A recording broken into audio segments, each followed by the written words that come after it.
this necessarily depicts.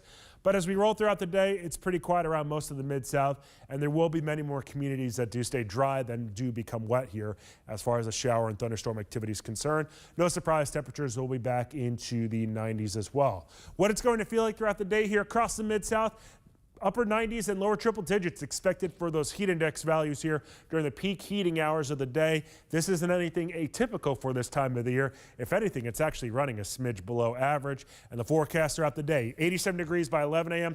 Notice a 10% chance of rain at 11 a.m. Little better chance by 2 p.m. and then we'll be back to a 10% chance at 5 p.m. rather. Temperatures will be in the upper 80s and lower 90s throughout the peak heating hours of the day. 93 for a high in Memphis, 92 in Brownsville, 91 in Selmer, 92 in Ripley, Tennessee, 91 for Ripley, Mississippi, 94 in Marks, Mississippi, 93 in Tunica, Mississippi. Northeast Arkansas, last but certainly not least, afternoon highs that will be in the middle to lower 90s.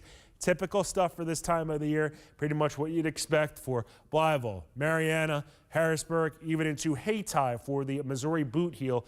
Afternoon highs will be in the lower half of the 90s.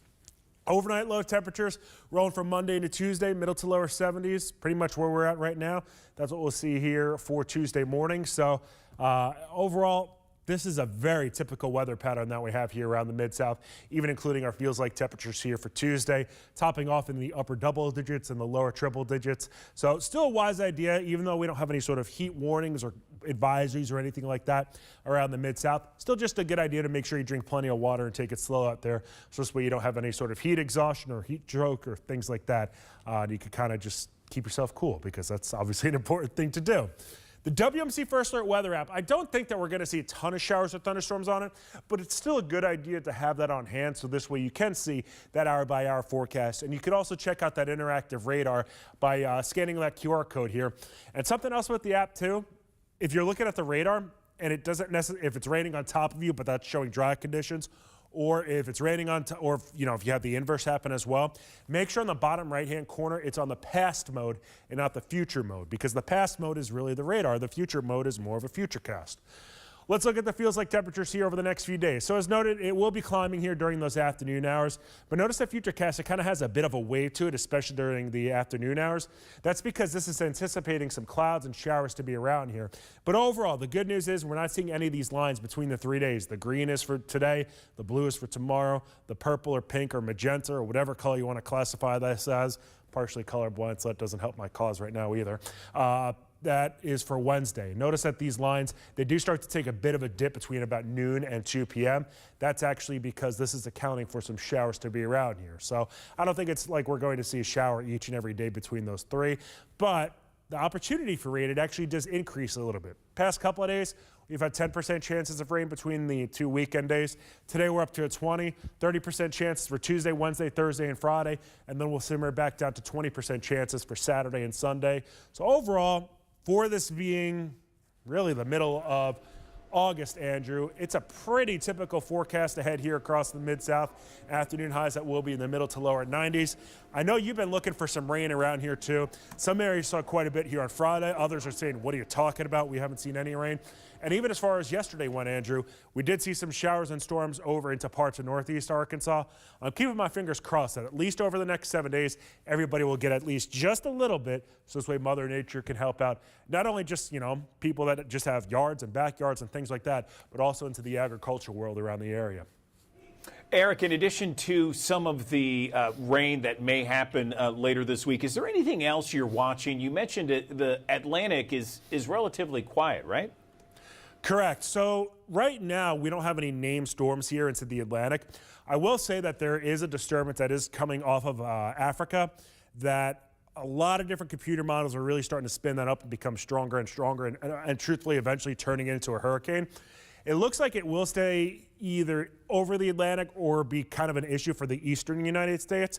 It's obviously something that we'll monitor, and let's just say if it does impact us here around the Mid-South, we still have not this Thursday or Friday that's upcoming this week, but next Thursday or Friday is when it would be potentially impactful for here. But I'm not too terribly, I don't want to say optimistic, because we obviously don't want to any sort of tropical disturbance in any part of the United States or the world for that matter. But as far as it giving us impacts here, it wouldn't be for another 10 days, I'd say, at the earliest here. So obviously something we'll monitor, but I think we're doing okay right now. All right, meteorologist Eric Brill starting us off on a Monday. Eric, thank you. No problem, Andrew. Have a good one. All right, you do the same. And another live look from our High Five camera, as you can see here outside of our studios, 1960 Union Avenue, just gorgeous out there, 76 degrees, not a cloud in the sky. Certainly, it's something that we're going to be checking, that is the weather, throughout the morning here on Action News 5's digital desk. But right now, I want to get to one of our top stories, and that is the service, the memorial service held for FedEx founder Fred Smith, who passed away earlier this summer. Today would have been his 81st birthday, and thousands are expected to attend his public memorial at FedEx Forum to honor the man and his legacy. Action News 5's Taylor Tucker has this update. The celebrations continue to roll in to acknowledge the man that many people consider the heart and soul of FedEx. During this weekend's FedEx St. Jude Championship, organizers briefly paused the tournament and the third round to hold a moment of silence for FedEx founder Fred Smith, who died in June at the age of 80. That moment was preceded by the annual FedEx plane flyover. The special FedEx plane also had Smith's initials on the bottom of it. Today, thousands will gather right here at FedEx Forum, starting at 10 o'clock to recognize the man responsible for employing hundreds of thousands of people worldwide. The program will include speakers and musical performances. Last month, FedEx provided a statement that said, quote, "Fred was more than just a pioneer of an industry and the founder of our great company. He was the heart and soul of FedEx, its PSP culture, values, integrity, and spirit. He was a mentor to many and a source of inspiration to all." Today is Smith's 81st birthday, making this occasion even more special. This special ceremony will start at 10 from 10 to 11:30. In Memphis, Taylor Tucker, Action News 5. Okay, Taylor Tucker reporting for us downtown Memphis there. Coming up on the Action News 5 digital desk, have several various interviews throughout the morning scheduled. We have Shells on Wheels. Shelby Smith will be joining us at 8:45 to talk about the Overton Park Shell and its mobile Shell on Wheels events that are happening this week as we wait in anticipation for the fall season getting underway later this month. Later in the month of August, it's going to go through much of the fall. Also at 9:30, tackling the growing animal shelter crisis. It is something that is a national campaign to get more people in the mindset of adopting cats and dogs. We'll be talking about that at 9:30. At 10 o'clock, we're going to talk about the 90th anniversary of Social Security, which has helped generations of Tennesseans and Mid-Southerners. We'll talk about those kinds of things that are happening later this morning. All of that and much more. And, of course, updates on your first alert forecast. And when we get back here on Action News 5's digital desk, we're going to be talking about a kickoff to the high school football season later this month, including one school here in the Mid-South that's doing some extraordinary things to get ready for the high school football season. That interview in 1 minute on Action News 5's digital desk.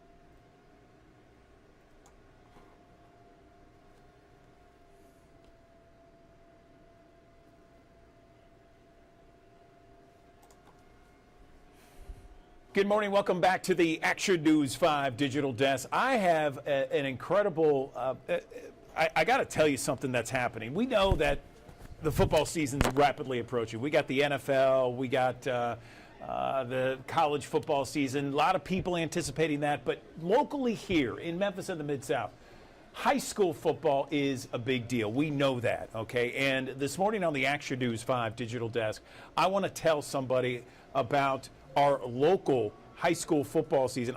I am doing something on the fly here because something is not wired properly, but I will be momentarily. So, as I was saying, college football is certainly no joke here in Memphis and the Mid-South. And the town of Collierville is doing something extraordinary this year.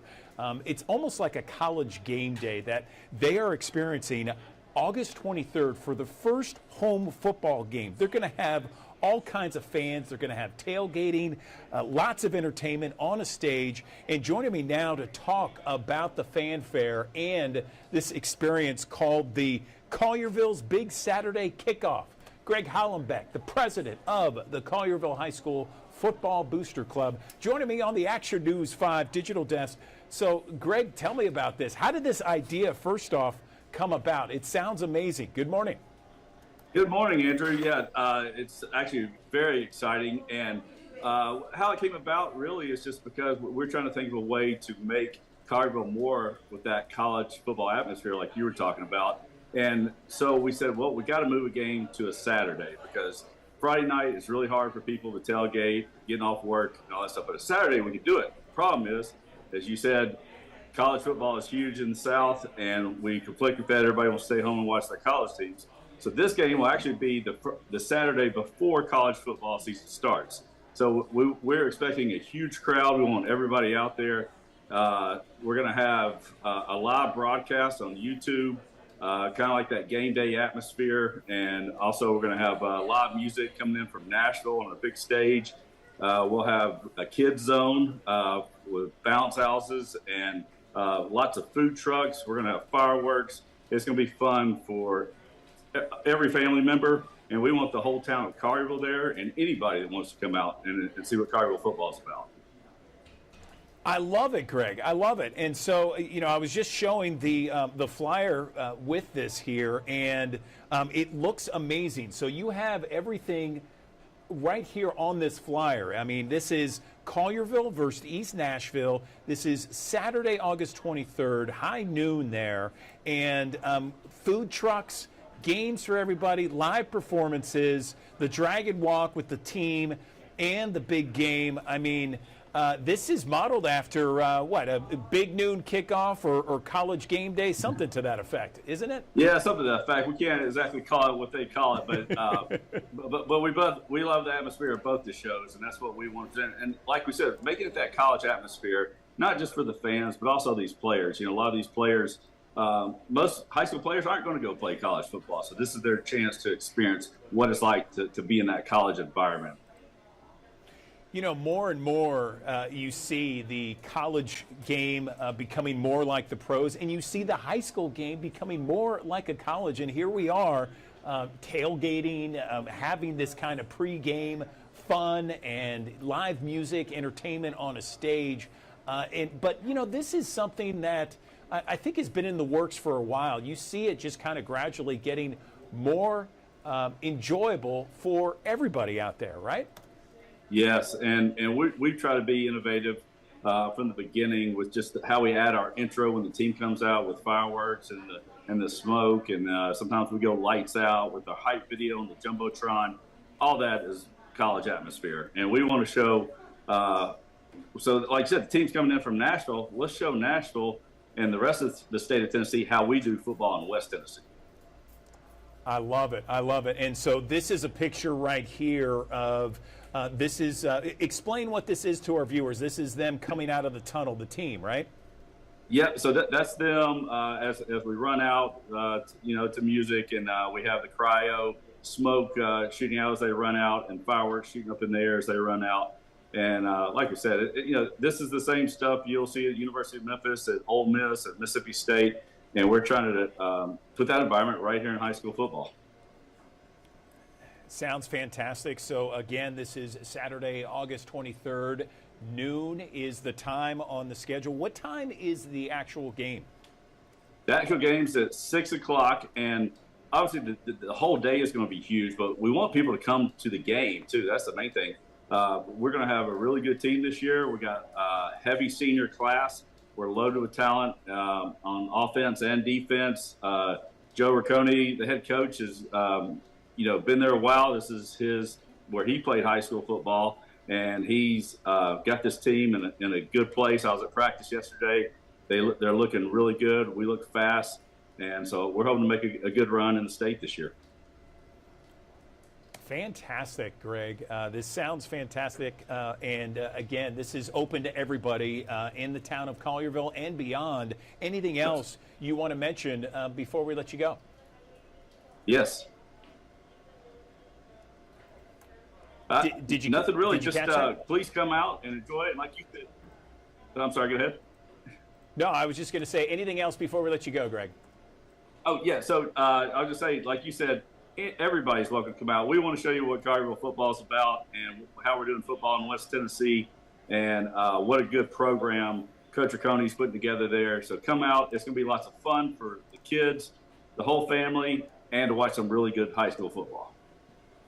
Fantastic. All right, Greg Hollenbach, the president of the Collierville High School Football Booster Club, joining us on the Action News 5 digital desk, talking about big Saturday kickoff in the town of Collierville, August 23rd. Festivities begin at noon with the game at 6 o'clock. Greg, thank you so much for coming on, and good luck on an amazing season ahead. We appreciate it. Thanks for having me, Andrew. We'll see you Saturday, August 23rd. Yes. You got it, Greg. Watermelon, Thank tomatoes, you. feta. Yeah, it's so good. Some great coffee there. Yeah, they, and the thing is, it's like they have they really kind of take pride in their hospitality. Yes. You Everyone know? was so nice. Yeah, And I the love that. sunsets. Yeah. I went to Sunset 180. You been there before? On Mykonos. Mykonos, yeah. So you stayed there the whole weekend? Yeah, the whole time, because I didn't want to spend, I was just there for 5 days, 4 nights. I didn't Okay. want to spend a whole day on a ferry going to Santorini and being up at 6 a.m. Sure. I wouldn't get back until 9 p.m. Oh, and that's really? a whole day. Oh, yeah. I didn't want to do that. Yeah. I went horseback riding. So how did you fly? Did you go Atlanta to Athens, Athens to Mykonos? Atlanta to, well, here's Atlanta, of course. Atlanta to Paris. Paris To Mykonos. On the way back, I did Mykonos to Athens, Athens to Atlanta, Okay. and Atlanta to. Gotcha. Yeah, so it was. Horseback riding? Yeah, I went horseback riding Nice. on the beach. Nice. Yeah, That's I had awesome. an amazing time. Wow. I couldn't ask for a better trip. Beautiful horse. So much fun. Did you go with anyone or just yourself? Or? Myself. Nice. Myself, yeah. Little solo I travel, went a huh? little- And I booked it also, literally. To the Action News 5 digital desk. If you're new to Memphis, if you've been in Memphis several years, perhaps you're a lifelong Memphian. You're always looking for things to do, places to go, things to see, that sort of thing. The best resource for everybody, I was trying to think of the right word, but the best resource for everyone out there is I Love Memphis, in my opinion. I think it's a wonderful resource for anybody. Any time of the year you're looking for something to do, perhaps you got people coming into town, or you just want to get out with your girlfriends, or a guy's night, or whatever.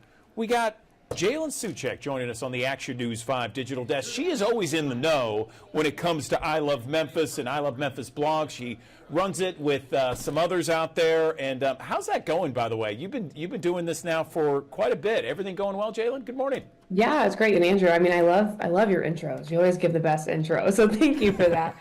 But yeah, everything's been great. I've been at the helm now about, almost 3 years. We've been really trying to build up a strong contributor team. So it's not just one voice, it's more of collective voices around the city to just tap into everything there is, because, one person can obviously not do it all, because contrary to some belief, there is so much to do in the city, and I'm happy to be constantly busy.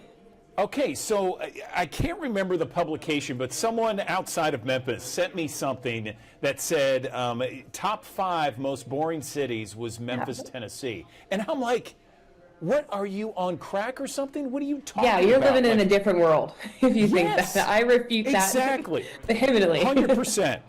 100%. So anyway, enough about that. I'm off my soapbox. Let's talk I know about... we could go on a whole rant on that. I know I'm preaching to the choir. Jalen, let's talk about these happy hours that I understand are bigger and better than ever these days, right? Oh yeah, I mean, in restaurants, we know it's hard, so they have to be a little more competitive. So we always have a happy hours guide up to deals blog. We just recently updated it because, like the Memphis weather, happy hour deals change quickly. So I say this all with preface that, call ahead if you want to confirm it or look on their socials just to make sure that it's still accurate. Because again, it can change. They might have new offerings or different days, different hours. This is why we have to routinely update this guide. But I had to ask you, Andrew, do you have a favorite happy hour around the city? I wish I did. I think I might need to. Give me some We'll pointers. find you one by the end of this. Okay, awesome. Thank you. Yeah, so I guess I can just hop in. So our guide has about 15 spots. And I mean, of course, that is not speaking to every great happy hour in the city. We really tried to boil it down to places that have good daily happy hour offerings. 'Cause, some places maybe it's just a Monday night or a Thursday night. So that's how we kind of organized it. We are always open to more feedback and adding more places. So if you have a good spot, please let us know. We love to take people's recommendations and infuse them into the guide. So I picked three of my favorites from the guide, different little spots in town. The first is Bell Tavern. And Andrew, I'm not sure if you've heard of Bell Tavern. Some people, you bring it up and they're never heard of this place before. I haven't. Tell me more. I'm interested, though. Looks great. Yeah, and so I think a reason people don't know about it is because it's a hidden bourbon bar in an alleyway in downtown Memphis. So the Barbaro Alley, just around the corner from Aldo's, tucked in there between, like the Peabody and South Main. This is just a great spot in general. Some of the best people work there, and they have a very, very generous happy hour. This is one of my favorites. So you can get $4 domestic beers, $7 house cocktails, and $7 glasses of wine. Those house cocktails include like Manhattans, Old Fashions, French 75s, martinis.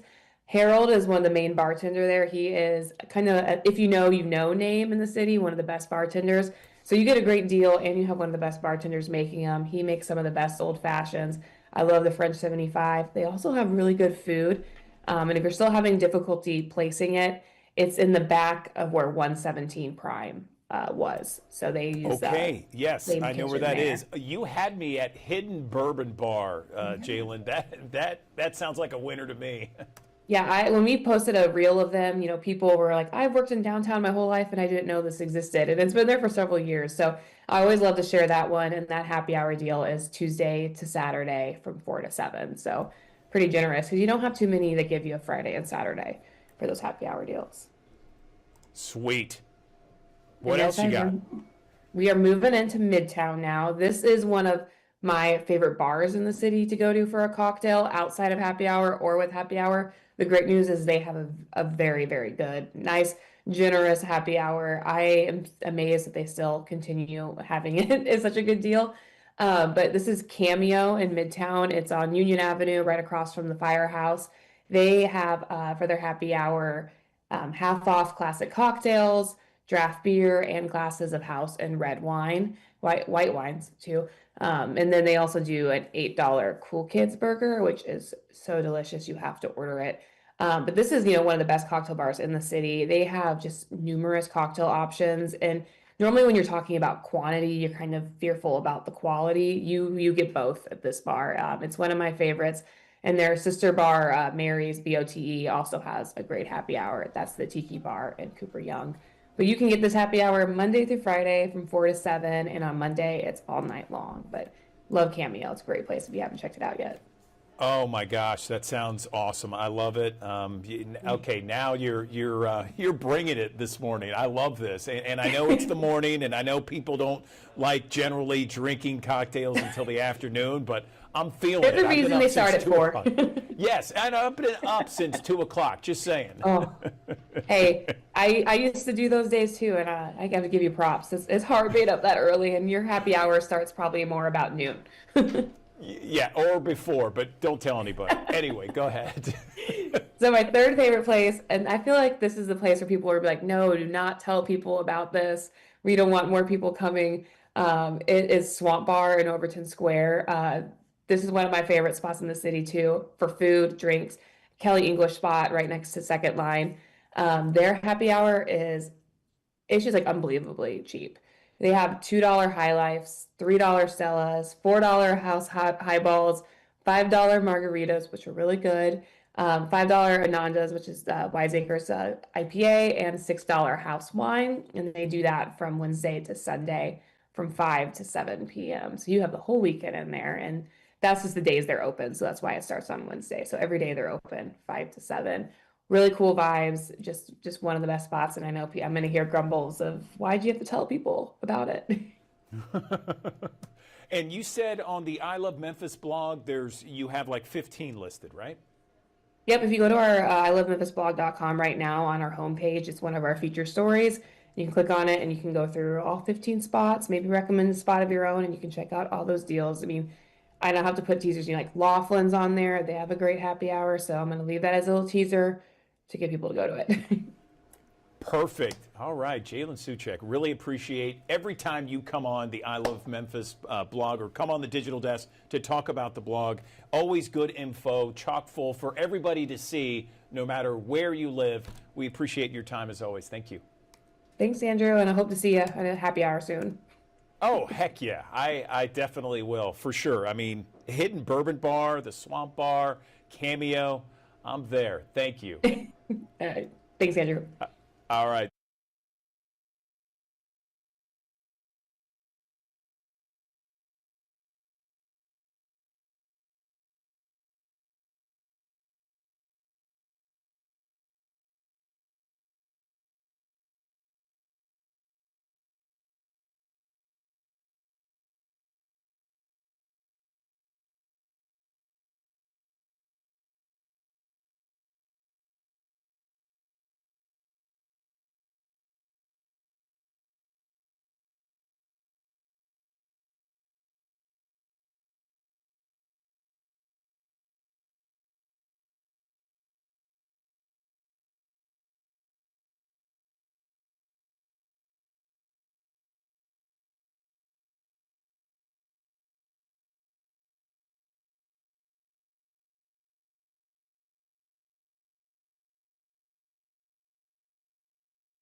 Good morning, everyone, and welcome back to the Action News 5 Digital Desk. We are in the midst of back-to-school season, and it's so important to make sure your vaccines are up to date. A lot of times in a lot of school districts, you can't go back to school. You can't enter the classroom unless those vaccines are up to date. Let's bring in someone to talk more about this issue. I'm joined by Dr. Rich Besser. He's president and CEO of the Robert Wood Johnson's Foundation, also a former acting director of the CDC.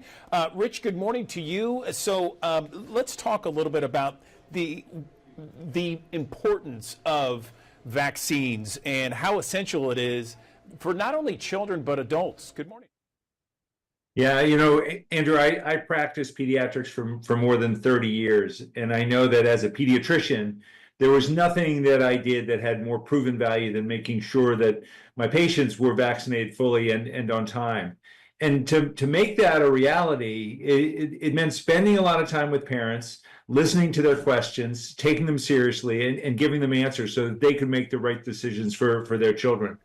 One of the challenges that we have right now for children and for adults is that there's so much misinformation being spread around that it's hard for people to know where to go to find out the truth about vaccines. So I would encourage people to talk to their own doctors, their nurses, their pharmacists about vaccines so they can make an informed decision. What are some of the questions that you hear about a lot these days? I mean, we're out of COVID, and I'm sure COVID really kind of gave people an uneasiness about vaccines. What kind of questions are people asking about now? Well, one question is, as a parent, I've never seen polio, I've never seen measles, I've never seen whooping cough. Why do I need to vaccinate my children against these diseases that we've done such a good job getting rid of? And the reason you need to go ahead and do those vaccines is that, if the level of vaccination falls off, diseases that we had relegated to the history books will be back. As a pediatrician in my early days, I would take care of patients in the hospital who had meningitis, an infection that damages the brain and the spinal cord.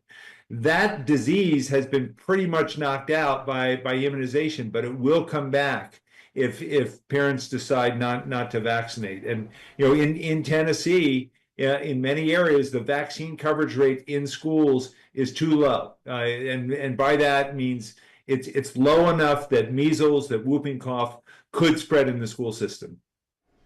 There is a little bit of distrust these days. I'm sure you're well aware. You see it sometimes with some folks that you might interact with. How do we get that trust back? It is really hard. And what I recommend is that you go to someone who you already trust. And the studies show that most parents believe that vaccines should be required for school, and most parents trust their child's doctor. So start there. One of the challenges, and in particular for adults, is that more and more people are lacking health insurance coverage or have a doctor who knows them that they feel comfortable asking questions to. So that is a challenge that many people will face. But I would say don't get your advice from politicians. Don't get your advice from anyone but the doctor, the nurse, the pharmacist who you trust. That's good advice there, Rich. Anything else you want to make mention? We have a lot of school districts that have already gone back to school, believe it or not. And now this week we have tons of other school districts going back to school. What would you say to some of the parents out there? Well, what I would say is what matters is the vaccination coverage in your school, in your child's classroom. What we see nationally is that about 5% of children aren't getting vaccinated against measles. But when you look at the area of Texas where the latest outbreak started, in those schools, it was about half the kids weren't vaccinated. If your child is in a classroom where a significant number of kids aren't being vaccinated, that's something you should ask about, because it does put your child and other children at risk. All right, Dr. Rich Besser, we appreciate your time on the Action News 5 digital desk. Very informative for our audience. We have thousands of people watching each and every morning. Thank you. My pleasure, Andrew. Thank you.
Good morning. Welcome back to the Action News 5 digital desk.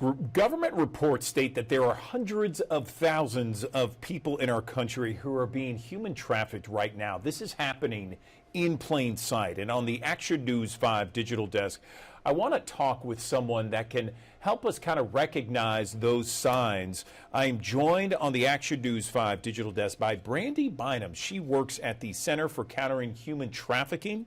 She joins us on the digital desk to talk about this problem, this issue. What are the signs we can recognize and how we can report it?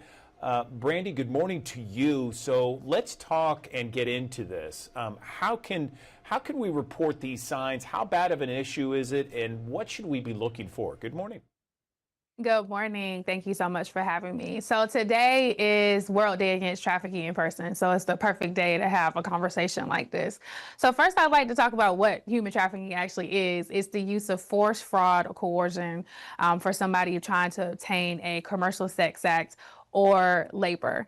And so that's the first thing, is that human trafficking is both sex trafficking and labor trafficking. And you mentioned at the top that it's a global issue. So it's happening right here in the United States, in our cities, big and small, our suburbs and our rural areas. And it's affecting men, women, and children. Yeah, no question about it. I want to get into some of the issues, though, that ways that we can report it and spot it. Absolutely. So some indicators that members of the public may be able to recognize is someone who doesn't have possession of their personal identification.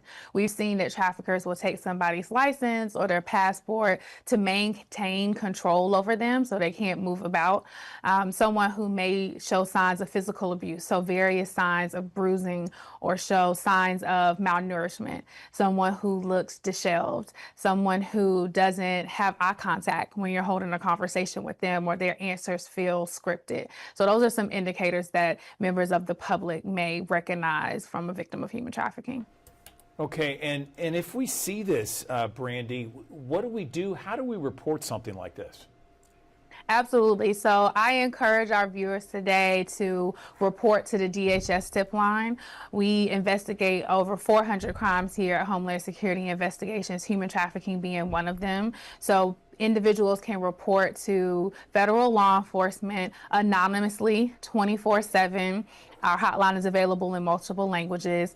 If you potentially recognize a victim or may be a victim after hearing some of the indicators that we discussed today, I encourage you to call the National Human Trafficking Hotline. They provide and have contacts all over the U.S. with service providers that can provide housing, food, shelter, water, medical care. And so those are two hotlines, a hotline and a tip line that I recommend calling if you recognize human trafficking. Let's talk about maybe some common myths out there, some things that people don't necessarily agree with when it comes to human trafficking that you want to dispel right now. Absolutely. So we already talked about human trafficking happening here in the United States. You wouldn't believe the amount of people that I talk to across the nation that don't believe that it happens here. Number two is that it doesn't just happen to women and girls. It absolutely happens to men and boys. It's just unreported in that demographic. I mentioned labor trafficking. Labor trafficking is actually more prevalent across the world versus sex trafficking. But we typically talk about sex trafficking because it's easier to spot those indicators. And so there are millions of people across the globe, including here in the United States, especially in our rural areas, that are being labor trafficked, whether it's in restaurants or at hospitality or in agriculture on farms or at construction sites. And these people are forced to work long hours. They are forced to work with little or no pay, inhumane working conditions. And then I would say the last one is the difference between human trafficking and human smuggling. I see that getting mixed up all the time. So human trafficking is a crime against a person. Human smuggling is a crime against the border, and it involves transportation. So when it comes to human trafficking, somebody can be human trafficked right from their home. They don't necessarily have to be kidnapped or being moved from place to place. I appreciate you explaining the difference there, Brandy. Thank you so much. So how can communities, how can just everyday Americans, how can we take action and prevent human trafficking? The number one thing is to get educated about the crime. So we've talked in the couple minutes that we've had together this morning about what the crime is, some indicators, but there is not enough time in this segment to talk about all the things. So I encourage people to go visit our website at dhs.gov/blue campaign to get more information. Our campaign is federally funded. So everything that we have and everything that we provide is absolutely free. Last year, we sent out over 2.8 million pieces of public awareness material. So whether that was posters or indicator cards or toolkits, please just visit our website. We have all different things on there for people to either download and print at home, or we'll ship to you for free. Free training. We'll even send people out from my team to come talk to your community members or your school groups, young people, old people, whoever, just to get the word out. So education is key. And just have a conversation with somebody about human trafficking, because I think the more we talk about it and we reduce the stigma about the crime, the more lives we could potentially help save. You know, Brandy, I saw a number that said hundreds of thousands of people in the U.S. Are suspected of being human trafficked. Is that accurate? What numbers are you seeing? It's actually much higher than that. Globally, we're looking at a little over 27 million people that human trafficking affects. And so I know that's a very large number, but we have to remember that human trafficking is comprised of both sex trafficking and labor trafficking. So we talked a little bit about labor trafficking with the long hours, the no wages, but we also have to talk about forced labor in the supply chain. So we have to be smart consumers, because there's a lot of things that we may purchase from overseas, off of different platforms that may be produced by forced labor. So I like to think if something is super cheap, but I'm buying a $1 shirt, that person who made the shirt is probably getting pennies to the dollar. And so when we talk about how trafficking affects us globally and even here in the United States, we have to include that piece about the forced labor in the supply chain, in addition to domestic forced labor and sex trafficking. Brandy, I just want to reiterate for our audience, we have thousands of people watching right now. If someone has no personal ID, if they look like they've been physically abused, maybe different kinds of black and blue marks, that sort of thing, if they're disheveled and no eye contact, those are all signs of human trafficking. Anything else you want to mention to our audience right now? We broadcast in the Memphis area, West Tennessee, North Mississippi, Eastern Arkansas. Yeah, so in addition to those indicators, another physical indicator could be branding. So we know that traffickers may tattoo their victims with either their name or their group signature. So if you see a group of people with the same tattoo and it doesn't look like a friendship tattoo, that could be an indicator as well. Also encourage the viewers to not approach a potential victim of human trafficking. If you are not law enforcement, please do not intervene. That is why we have the hotline number. That is why we have the tip line number. And if you think that somebody is in immediate danger, please call 911. Okay, Brandy Bynum, we appreciate your time here on the Action News 5 Digital Desk. An eye-opening interview for sure. Thank you for all the information you've given to us, and we appreciate your time on the Digital Desk. And we wish you all the best in this position that you're in right now to kind of combat and bring down the numbers of human trafficking all across the country and the world. Thank you. Thank you so much for having me.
Good morning. Welcome back to the Action News 5 Digital Desk. We have got some alarming new health data out there that suggests that 9 out of 10 people have certain health risk factors and they don't know or realize that they have it. And we're talking about health conditions that can trigger everything from heart disease, kidney disease, diabetes, all at the same time. Let's talk to somebody who knows about what we're talking about here and some of the latest data that is pretty alarming from what I understand. I'm joined on the Action News 5 Digital Desk by Dr. Tiffany Powell-Wiley. She's a physician. She's also a researcher joining us on the Digital Desk to talk about this new data. So Tiffany, tell us, where do we begin on this? Good morning.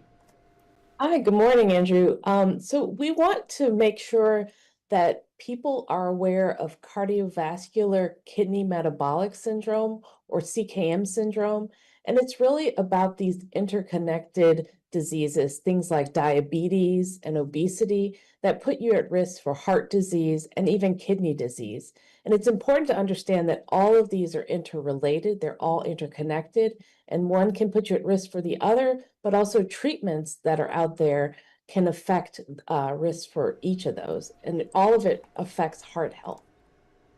So, okay, so cardiovascular kidney metabolic syndrome or disease. Explain what that is and maybe some warning signs that our audience would enjoy knowing. So it's important to know that that CKM syndrome really relates to the fact that conditions like heart disease and kidney disease can't be treated in isolation. These are things that affect each other. And really, we want to emphasize that your body is interconnected. And so when we think of talking to our doctors about risk factors for heart disease, we want to ask not only about our high cholesterol, our blood pressure, and how it relates to our risk for heart disease, but also what does our kidney health look like? And that because that's important to think about as a risk factor for heart disease. Yeah, I would think so. So this is something where a lot of people, we mentioned off the top that they don't even know that perhaps they are dealing with something that could really change the outcome of their lives, certainly their health. Can you explain a little bit more about what this data is saying and how people need to be more aware of what exactly is going on? Absolutely. So it's important to think, as you mentioned, that 9 out of 10 US adults have a risk factor for heart disease or kidney disease. Those are risk factors like obesity, diabetes, high cholesterol, high blood pressure. And so that's where it's important to know what those risk factors are, know your numbers, ask your physician about your numbers, but also understand that reversing and treating many of these risk factors can actually prevent not only heart disease, but also kidney disease. Okay, so I was just going to ask you, Tiffany. Let's talk about prevention. So if we have one of those, and people are, by the way, our thousands of people that are watching, everybody should be getting a physical yearly. And if you have one of these conditions, then what? So if you have one of these conditions, it's important to know what your numbers look like. Again, know what your blood pressure looks like, know what your cholesterol looks like, but also ask your doctor about treatments that are available, because many of the treatments that are available now for heart disease actually can treat things like kidney disease. And so making sure that you're on the right medications, but also making sure that you get the important physical activity and get the right diet for you. And so that's information that your doctor can help you provide and get the right information for you. Sure, absolutely. And so we know, diet and exercise very important when it comes to these kind of conditions. What else can we do to perhaps prevent or improve our health with regards to these specific issues? So the other important thing is to understand what our risks look like. And so we have new ways of measuring heart disease risk. And so one thing to ask your doctor is to use risk calculators that are now available that can try to account for all of the risk factors for, again, it's CKM syndrome, these interconnected risk factors, and start to understand what your long-term risks for heart disease look like. Okay, CKM syndrome. Tiffany, we appreciate your time on the digital desk. Thank you for illuminating us to these different conditions that in one way or another, they are all connected, and it's something that we need to be aware of. Thank you. Thank you so much.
to the Action News 5 digital desk. We've heard so much about no tax on tips. It was actually signed into law in the big, beautiful bill that President Trump signed earlier this month. But what does that mean for the tens of thousands of service workers all across Memphis and the Mid-South? And who's eligible? How much money could you save? And how do you keep track of it all? Well, these are all great questions, and I'm happy to be joined on the Action News 5 digital desk by Memphis employment attorney Alan Crone joining us once again. So, Alan, I know that you probably get a lot of questions with regards to this issue. Where do we begin on this? What do you tell some of those clients, perhaps people who call you and ask, hey, does no tax on tips apply to me? Good morning. Good morning, Andrew. Thank you for having me on. Glad to be here. Yeah, let's get right to it. I mean, basically, no tax on tips applies to anybody who gets tipped, whether it's restaurant service workers, valets, anyone like that who receives tips. There's also no tax on overtime. So that's a big benefit for some of those same workers who work overtime, might be eligible for time and a half. There's no tax on that. Of course, that's a much larger universe of folks. So, the big, beautiful bill for working people was beautiful because this is going to save real working people money from taxes and hopefully will, now, you mentioned, keeping up with it. Now, you got to keep up with it in case you're ever audited because there is a cap on it. It's about $25,000 of tips. So you're taxed on things above that. But it is a good step forward for working class Americans, I think. Okay, good to know. And thank you for weighing in on that. I was going to ask about a cap. Is there a cap on something like this? And what do you recommend, Alan, as the best way to keep track of these tips and overtime as well? Well, we're all walking around with more computing power in our phones than that was used to send folks to the moon back in the 60s. So there are all kinds of apps out there where you can, log your tips at the end of your shift to keep track of it all so that when it's time to go to do your taxes, you can provide all of that to your tax preparer.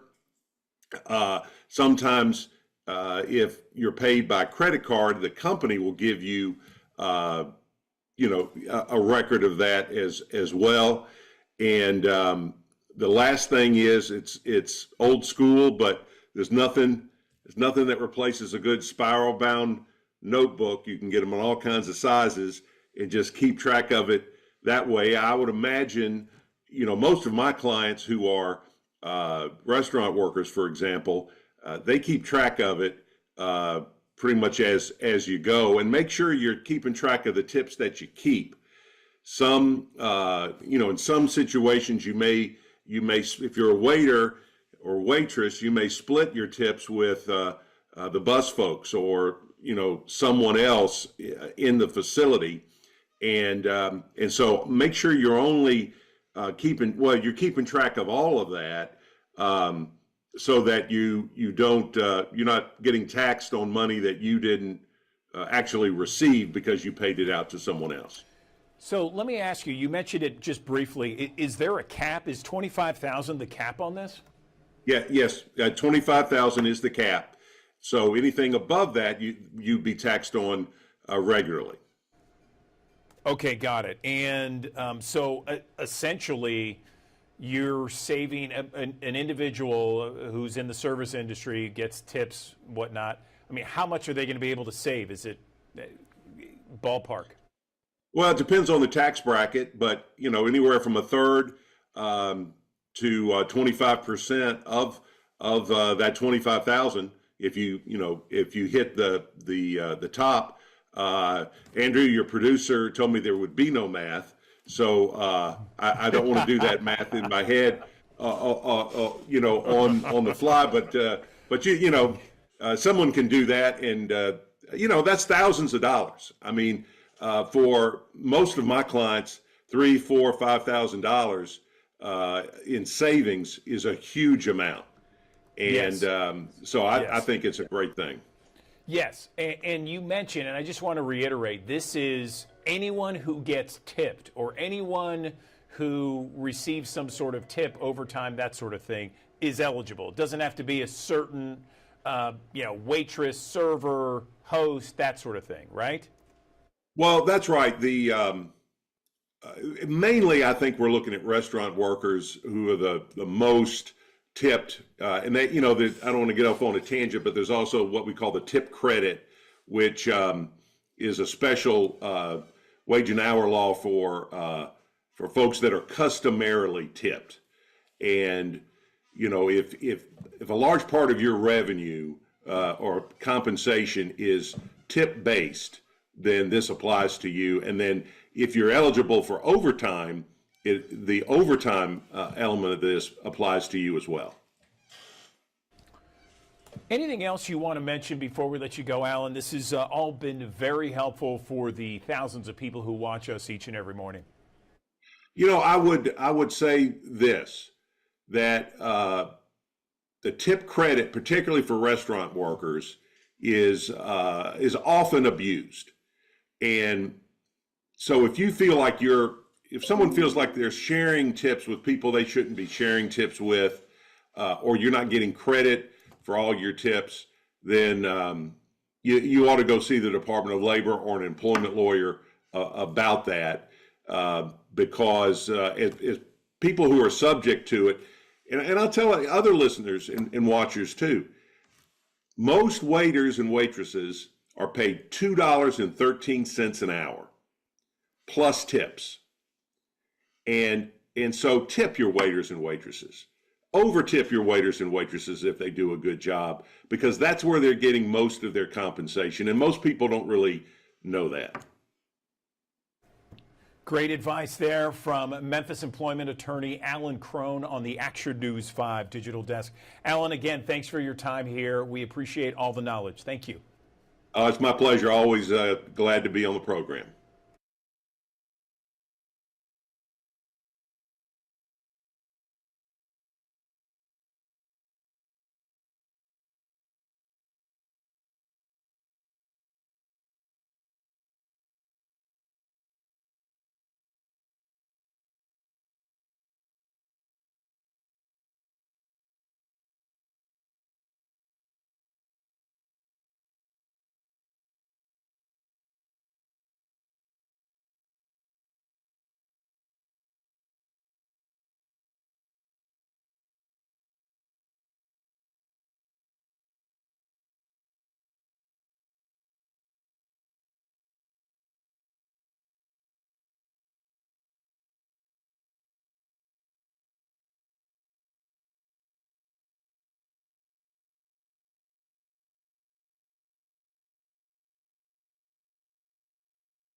Hopefully you're having a fantastic Monday throughout the Mid-South. I'm meteorologist Eric Brill, and well, really, as far as the forecast goes throughout the rest of the work week, it's pretty typical for August standards. Temperatures for afternoon highs on Monday will climb into the middle to lower 90s, which yet again, that's about where we should be for August standards. Can't rule out a few showers and thunderstorms bubbling on up here during those afternoon, evening hours, but nobody's going to get today confused for being a complete washout of a day, at least widespread throughout the Mid-South. But if you do get caught under one of those showers or storms, you can pick up that quick half-inch worth of rain rather easily and quickly. Rolling into tonight, quiet conditions are expected as Monday does turn over into Tuesday. The feels like forecasts are those heat index values. They will be climbing into the upper double digits and lower triple digits here for the peak heating hours of the day, typically between about 1 p.m. and 6 o'clock in the evening. Nothing out of the ordinary yet again for the Mid-South as far as it being the middle of August, but still a good idea to take it slow out there and make sure you drink plenty of water and take it slow. By 2 p.m., looking at 91 degrees here across the Mid-South, 90 degrees by 5 p.m. Yes, yes, there could be a couple of isolated showers around, but it's not like we're going to see those from beginning to end as far as the afternoon to evening hours are concerned. 91 for Bolivar, 91 at Selmer, 93 in Alamo, and 93 degrees for an afternoon high in Memphis. Over into northern Mississippi, northeastern side of the state, we'll be seeing some lower 90s, middle 90s mixing in from Marks, Mississippi, Clayton, Clarksdale, even over into Tunica, and 92 degrees for Senatobia. Last but not least, northeast Arkansas, middle to lower 90s, 92 for Haytime, Missouri, but 94 degrees is the expected high into Helena, West Helena, with a couple of showers possible during the afternoon, evening hours, but I really don't think it's going to be a washout of an afternoon or an evening at all. Low temperatures rolling from Monday to Tuesday, middle to lower 70s, partly cloudy skies. Might see a stray shower early in the evening, but most of the night is going to be dry. It should be pretty mundane and pretty quiet as well. So I think we'll take that and run with it and be A-okay with that too. Fast forward into Tuesday. So I think we'll be able to gain a degree or two and maybe see just a smidge more humidity. So notice those feel-like temperatures, they do bump up truly into the lower triple digits here for the afternoon hours on Tuesday. Still a wise idea to drink plenty of water. Just take it overall slow out there. Utilize the shade and air conditioning when you can, and wear light colored and loose fitting clothing here so this way you can keep your body a little bit cooler.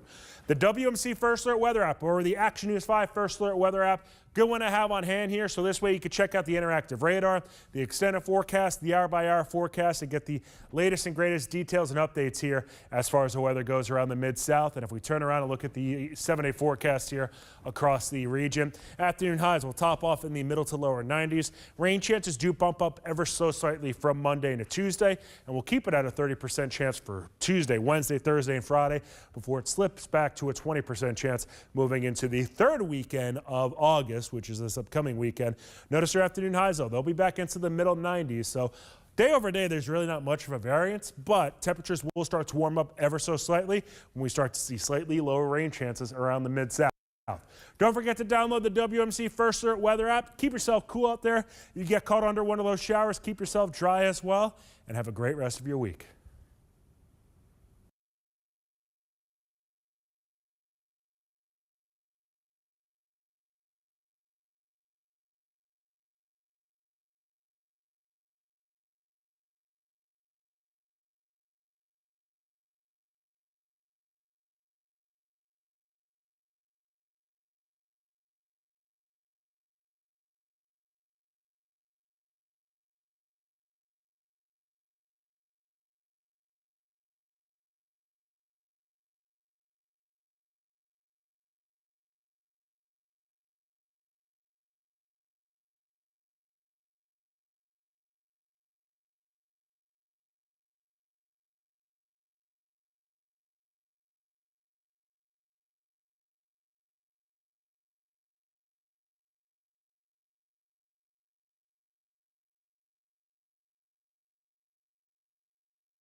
Good morning. Welcome back to the Action News 5 Digital Desk. Well, you've seen the headlines this week.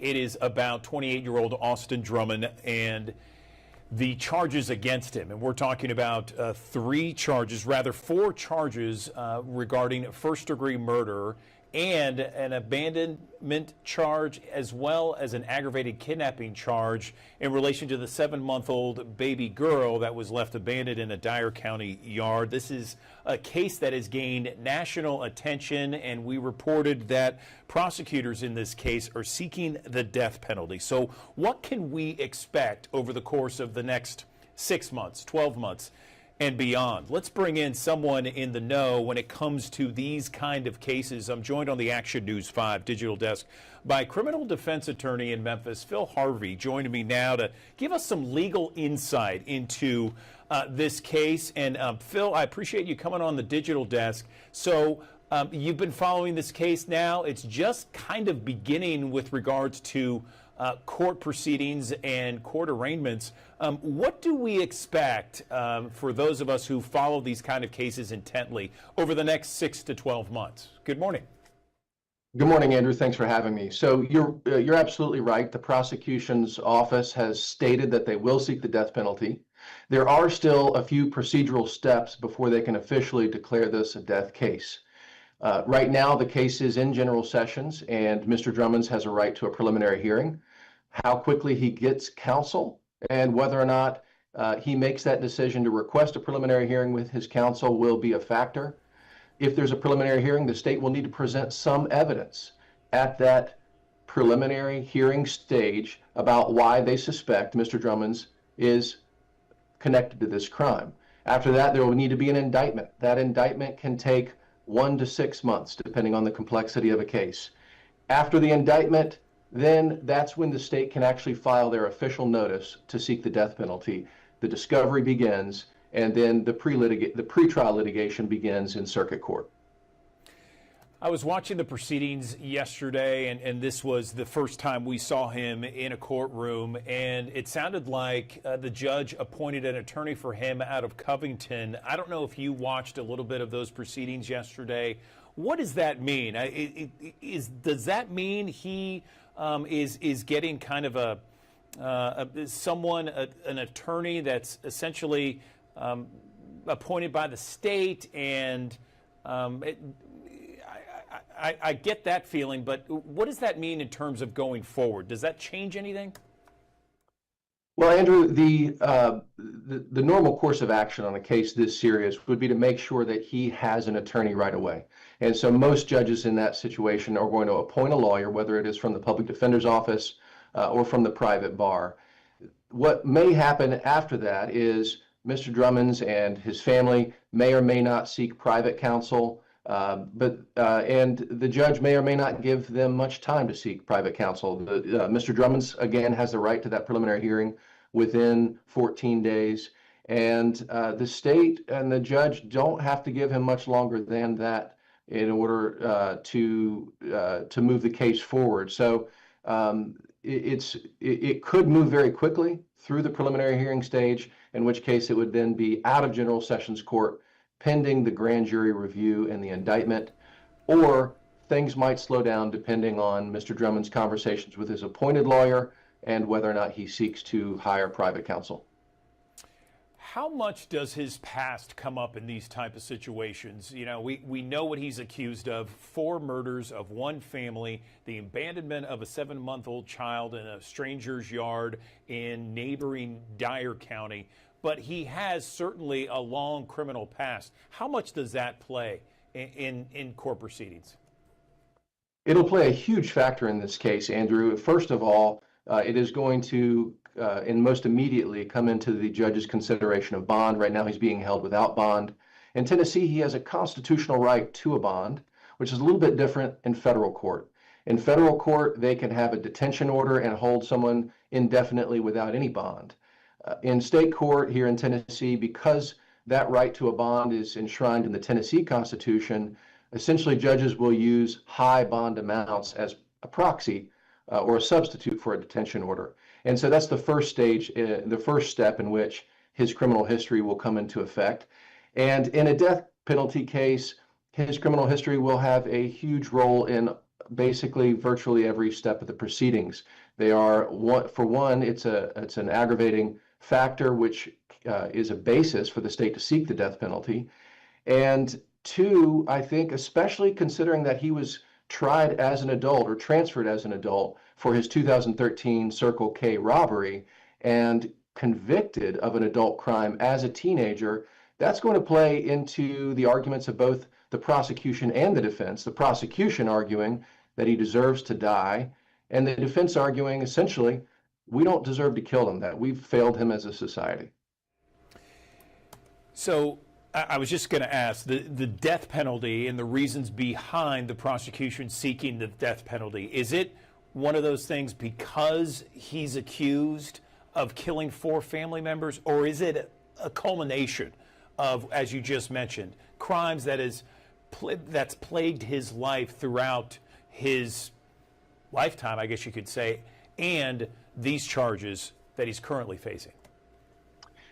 Both can be both and either. And so the way the statute for the death penalty works in Tennessee, the state has to prove at least one aggravating factor. The aggravating factor can be his criminal history. It can also be the heinousness of the current crime. And I would imagine that the Office for the Prosecutor is going to mention both as well as any others they can find when they go to file that notice.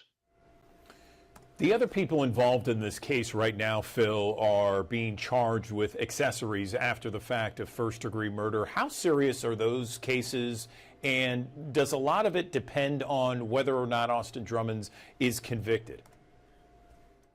A lot of it does depend on whether or not he's convicted. Typically, what you will see is the state will hold those cases as for one, they may speak to these other co-defendants' attorneys to see if they want to cooperate against Mr. Drummond's, and so if they signal their willingness to cooperate, then their cases may just be held open until his case is resolved. If none of them cooperate, it's potentially the kind of situation where the prosecutor may even decide to go to trial on their cases first, sometimes because they want to.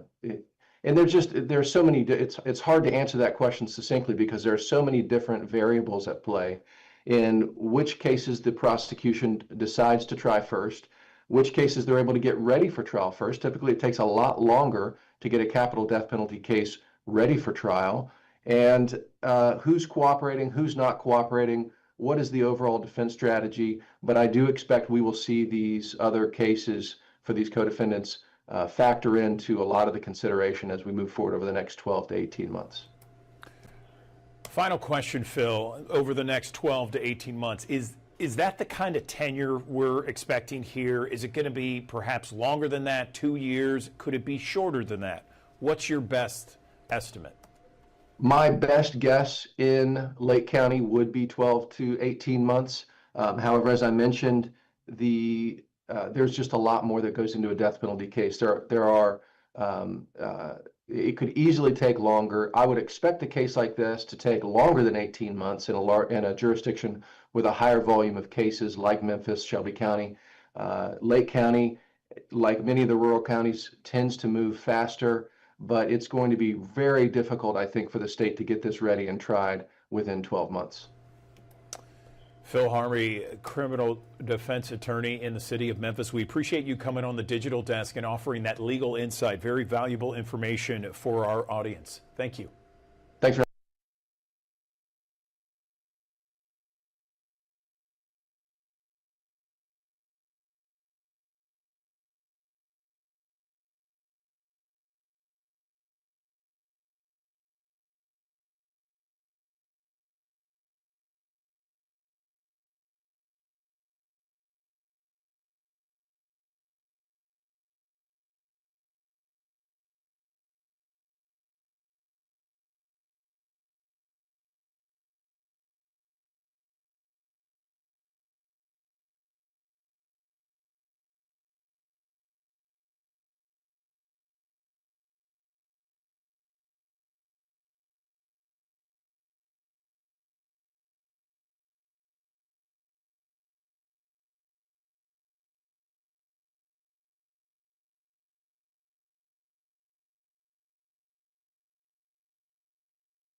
Good morning. Welcome back to the Action News 5 digital desk. You know, the Memphis Botanic Garden has events all year long. I mean, every time of the year, there's different events for children, there's different events for adults, in addition to just being an amazing place with 96 acres of beauty right in the city. I'm joined on the Action News 5 digital desk by Natalie Brashear. She is inside Memphis Botanic Garden right now to tell us more about my backyard and this back to school bash. Good morning, Natalie. How are you? Yes. Good morning. Good morning from my big backyard here at the Memphis Botanic Garden. Yes, I wanted to share an event that we have coming up August 16th, which is a Saturday from 10 to 2 p.m. It's one of our Friends of My Big Backyard tabling and partnership events. And it's an informal community event at the Children's Garden here at Memphis Botanic, where we invite a lot of our community partners and like-minded organizations to come set up in the Children's Garden and share their fall back to school and educational programming with our visitor base. It's fantastic, Natalie. When my kids were little, we went to my big backyard at Botanic Garden. So for the thousands of people who are watching us right now who perhaps have never been, tell us a little bit about my big backyard and what's going to happen on August 16th. Right. So my big backyard is the children's garden within the Memphis Botanic Garden. We have all different kinds of gardens within the larger garden here. Our garden, my big backyard, is 2.5 acres of curated area that is special for the kids and families specifically. We have designed all different kinds of school playhouses and play environments where you can come with your family and experience this really unique, special nature-based experience here in Memphis. And the My Big Backyard event, the Friends of MIBI, as we like to call My Big Backyard internally, event will invite some of our like-minded organizations like the Memphis Zoo, the Memphis Library System, Children's Museum to come set up a table and share some of the programming that they also offer for these families, for our visitor base, so that they can kind of see all the interconnected youth development resources that we have in Memphis. It always is a great time to be at Memphis Botanic Garden, and certainly with everybody getting into the mindset of being back to school, this is a perfect time to once again go in this beautiful family fun event. Gosh, how long has it been going on now? So this is our second official Friends of MIBI tabling event, but we had a wonderful success last summer with the birthday bash that was celebrating 15 years of the Children's Garden here at the Memphis Botanic. So we're in our 16th year of the Children's Garden and just starting to fold in more of these community-based events so that we can really continue to establish this specific garden within the Memphis Botanic Garden as a community gathering space where we can share experiences, resources, and memories here in Memphis. So this is our second official Friends of MIBI tabling event, and we really hope that people will join us so that we can continue to build momentum here and pepper these throughout our seasons of programming. I would also like to add it is free with admission, so really come one, come all to experience this and learn a little bit more about what all of our wider Memphis community organizations have to offer. Natalie, this has been great. I enjoy seeing the background too. I can actually see some little kids kind of having fun over there already. Exactly. If people want to see online, Natalie, maybe some more details about, you know, how much it costs to get in or what have you, where can they go? Can you give us the website? Yeah, so membg.org, the Memphis Botanic Garden website, outlines our admission policy as well as upcoming events. We have so much going on, as you said earlier, so checking out the events calendar there, reading up on what's to come and how, yes, admissions work and all the various options we have going on here. That would be the membg.org, Memphis Botanic Garden website, as well as our Instagram, membg. Yes, all the socials. 96 acres of beauty in the city of Memphis, Memphis Botanic Garden. Natalie Brashear, we really appreciate you breaking down this August 16th event, My Big Backyard, Back to School Bash. Thanks for coming on the digital desk and explaining it all for us. We appreciate it. Thank you for having me.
Good morning. Welcome back to the Action News 5 Digital Desk. We've been talking a lot about that traffic accident. We'll continue to follow that here on the Digital Desk. But right now, I want to talk about Healthier 901 Fest. This is coming back once again to Shelby Farms Park at the end of the month, August 30th. And joining me now to talk more about it is our friend Michael Ugwicki, the CEO of Methodist Lobato Healthcare, joining us on the Digital Desk.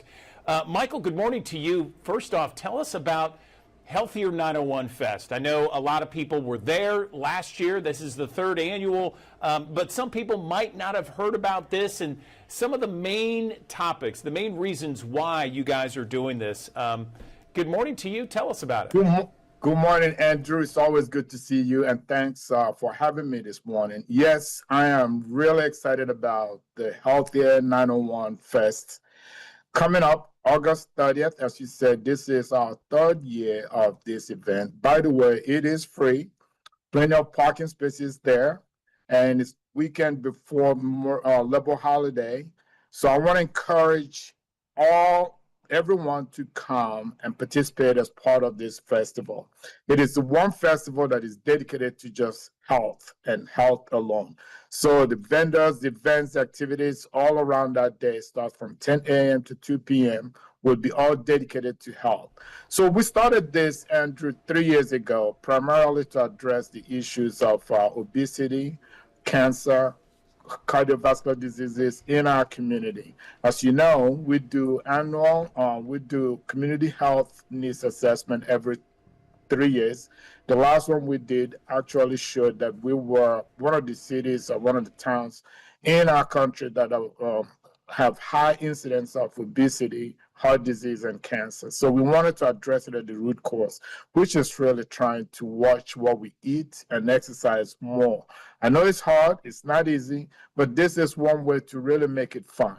So we encourage everyone to download the app, Healthier 901 app, go to the App Store, begin to put your data in there so you can actually track how you're doing. We send them feedbacks to provide you additional information on what to do to continue to stay healthy. Engage your members of your community, whether they're co-workers, church members, friends, and challenge them. I am really excited about this event coming up, Andrew. We have seen some progress. Over 13,000 members of our community have signed up on the app. In fact, we've seen almost 277 million calories burned over the 2-3 years that we've been doing this. And people have walked over 1 million miles, in addition to really taking more than 2 billion steps. So these are all, improvements in people's health, and that's what this is about. Again, we couldn't do this without the partnerships, as you well know. You guys are our first partner in this. I appreciate that, and I want to thank you guys for that. Kroger, Nike, as well as Cigna are all our partners, including YMCA. So really excited about this. Yeah, no question. And just for everyone's familiar, once again, I want to reiterate, Michael, what you mentioned earlier, in that this is Labor Day weekend, okay? So this is the Saturday before Labor Day, August 30th, from 10 to 2 at Shelby Farms Park. All kinds of fun things to do there, fitness, food, music, giveaways, that sort of thing. And it's, as you mentioned, it's completely free. So do people need to sign up to register? How is it going to work? So show up, bring your family members, come one, come all, as they say, bring your dog if you can. This is a fun-filled event. There is no registration required. We just want people to come out, socialize, meet their neighbors and friends, and talk about how they can work together to get healthier. That's what this is about. So it is powered by Methodist because we truly believe in improving every life that we touch. And that's one of the ways that we get out in the community to help our community members stay healthier. Fantastic, Michael. And I know that this was started with the goal in mind to have Memphis and the Mid-South collectively lose 1 million pounds. How are we in reaching that goal? It is we're not there yet, of course. When we set that goal for 1 million pounds lost 3 years ago, we knew that it was a very tough goal, but you got to start somewhere. I think a wise person once said, a journey of 1,000 miles starts with one single step. So we put that goal out there to encourage people to really reach deep and work harder so we can get down to a healthier community. So it's a journey. It's not a destination. So we know that, and we're excited that our members of our community are rising to that occasion. All right, Michael Ugwicki joining us on the Action News 5 digital desk to talk about Healthier 901 Fest at Shelby Farms Park, Saturday, August 30th from 10 to 2, completely free. Lots of fun, lots of fitness, food, and great times for the whole family. We appreciate your time, Michael. Thank you. Thank you, Andrew. Looking forward to seeing you there. Oh, absolutely. Thank you.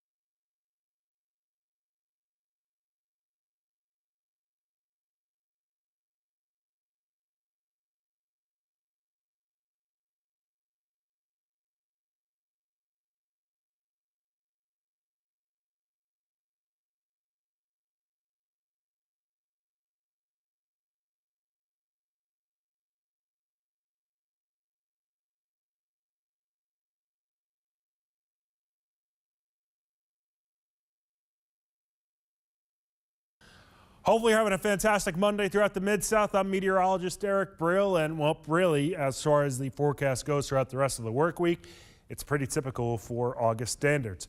Temperatures for afternoon highs on Monday will climb into the middle to lower 90s, which yet again, that's about where we should be for August standards. Can't rule out a few showers and thunderstorms bubbling on up here during those afternoon, evening hours, but nobody's going to get today confused for being a complete washout of a day, at least widespread throughout the Mid-South. But if you do get caught under one of those showers or storms, you can pick up that quick half-inch worth of rain rather easily and quickly. Rolling into tonight, quiet conditions are expected as Monday does turn over into Tuesday. The feels like forecasts are those heat index values. They will be climbing into the upper double digits and lower triple digits here for the peak heating hours of the day, typically between about 1 p.m. and 6 o'clock in the evening.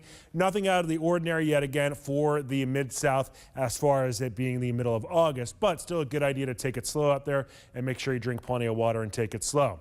By 2 p.m., looking at 91 degrees here across the Mid-South, 90 degrees by 5 p.m. Yes, there could be a couple of isolated showers around, but it's not like we're going to see those from beginning to end as far as the afternoon to evening hours are concerned. 91 for Bolivar, 91 at Selmer, 93 in Alamo, and 93 degrees for an afternoon high in Memphis.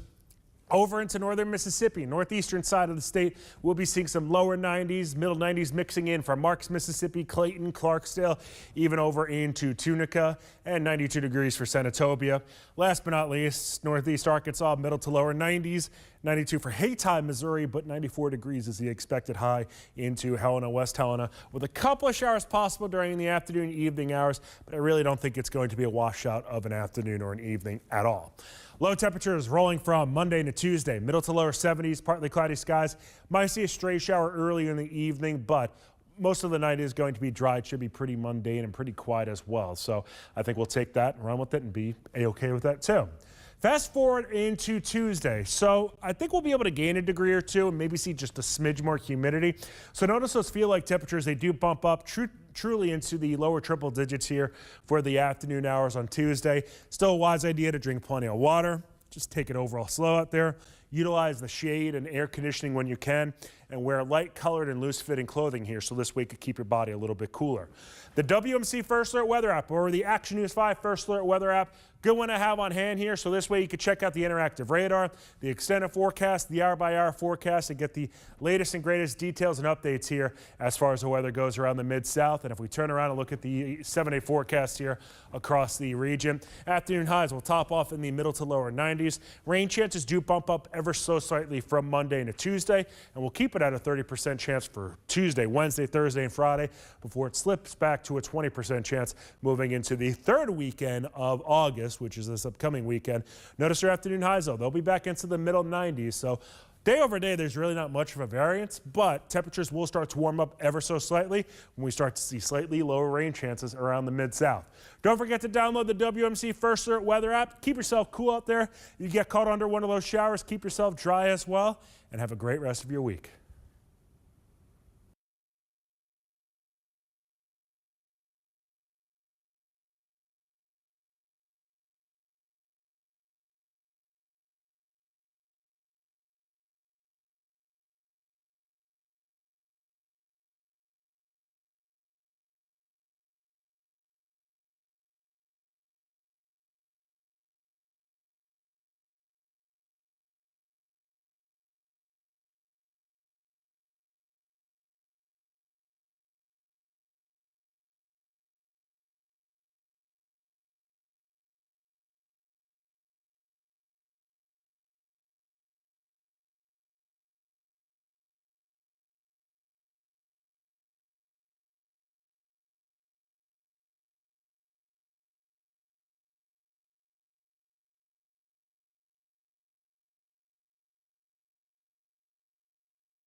Good morning. Welcome back to the Action News 5 Digital Desk. Leadership isn't just for top executives or for CEOs. It's for all of us. It's for those parents out there, neighbors, teachers, anyone trying to do the right thing each and every day. And on the Action News 5 Digital Desk, I'm happy to be joined by someone who's written a book about leadership. Lawrence Armstrong, he led a national architectural firm. He's authored a New York Times bestseller. It's called Layered Leadership. He's joining us now on the digital desk. Lawrence, good morning to you. Tell me about leadership, why you wrote this book, and how it's not for executives per se. It's for everybody. It's for anyone who wants to be a leader in their everyday life. Good morning. Good morning. Thanks so much for having me on. I wrote this book just from my own life experiences and all the mistakes I made, but I think that the idea really comes from building your whole brain, thinking of whole brain leadership, building out not only your strengths, but things that you, in self-assessment, know that are your weaknesses, and being curious about different, if you're an artist, being curious about math, and if you're the opposite way. And I found that, bringing your whole self to leadership makes you a better leader, helps you understand other people better. So tell me about that. What is layered leadership, and explain what that means to everyday people and everyday places. Yeah, thanks. Well, I'm an architect, so I see the world in layers. We put our drawings together in layers in terms of space and sound and light. And those things all sort of inspire the idea. It's kind of a concept that when you're inspired by something, whatever that may be, we all take inspirations and we gain energy from those things. And it's an opportunity to use those inspirations in a different way and apply them into your everyday life. In business, for example, we've turned many inspirations into business strategies that have separated us from our competition, helped build our employee, our people base, and their ambitions. And so that's kind of the idea. It's sort of a conceptual thing, but it's really worked fine. It worked really great for us. And so Gotcha. Wrote the book. So tell me maybe one or two simple habits that people can start today to just feel more grounded, more purposeful. Yeah, so I think that building yourself is sort of the first thing, the first step to all this thing. So whatever your weaknesses are, in my case, most of us have no time to work out or to eat right or to take their vitamins and take care of their own health. And so those are all, concepts that we hear all about, and certainly I'm no expert in these things, but, I think we all have our own journey when it comes to, exercise and taking one step at a time, to get to where you want to be. And so that's one thing, I think. There's so many things, but I think taking care of yourself is, if you do that, you can be a much better leader. What about people that might feel stuck, might feel overwhelmed? There's so much stress going on these days. People just feel worn out. What kind of advice would you give to those folks that are trying to move forward with confidence and at the same time, be a leader at home and support coworkers, that sort of thing? Sure. Yeah, I've always found that sort of embracing an idea of a feeling of gratitude for the things you do have and the things you're great at, and then just sort of committing yourself to taking one step forward with something that you need to work on, whatever that might be. And I think if you take an incremental step and use creativity in your daily life, you can get there. And I think also having a long-term plan. We write business plans as leaders in business, but I think having a personal plan and then taking one step towards that goal and another step and another step towards a long-term goal, I've found works really well for almost anything in your life.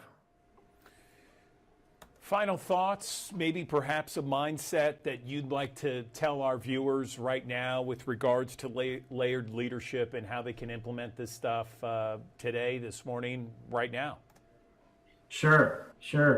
I think that, adopting sort of this Leonardo da Vinci idea of always being curious and always learning and lifelong learning, I think, and committing yourself to that in lifelong improvement, I think is a mindset. And I think once you adopt that mindset, you'll make a lot of progress.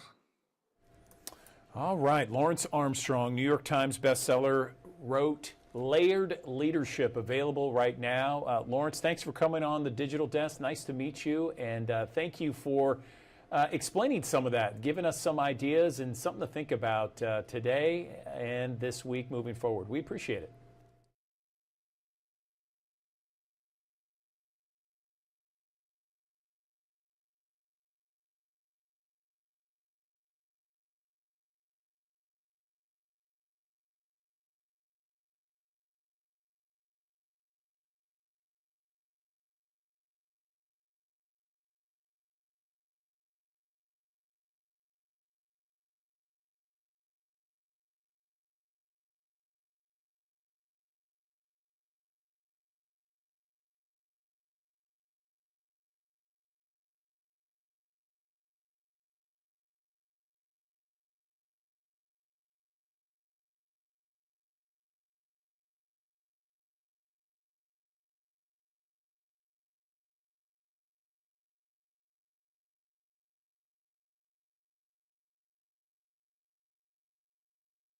Back to the Action News 5 Digital Desk. Have you heard of the Mimosa Festival? It is back in Memphis later this month. Last year, get this, there were more than 7,000 people that attended it. It's coming back to AutoZone Park in downtown Memphis, and there's all kinds of festivities planned outside of the mimosas that we all know and love here in Memphis and the Mid-South. We're talking about fireworks and live performances as well. Joining me on the Action News 5 Digital Desk, I have Jason Spicer, an event coordinator for the big Mimosa Memphis Festival.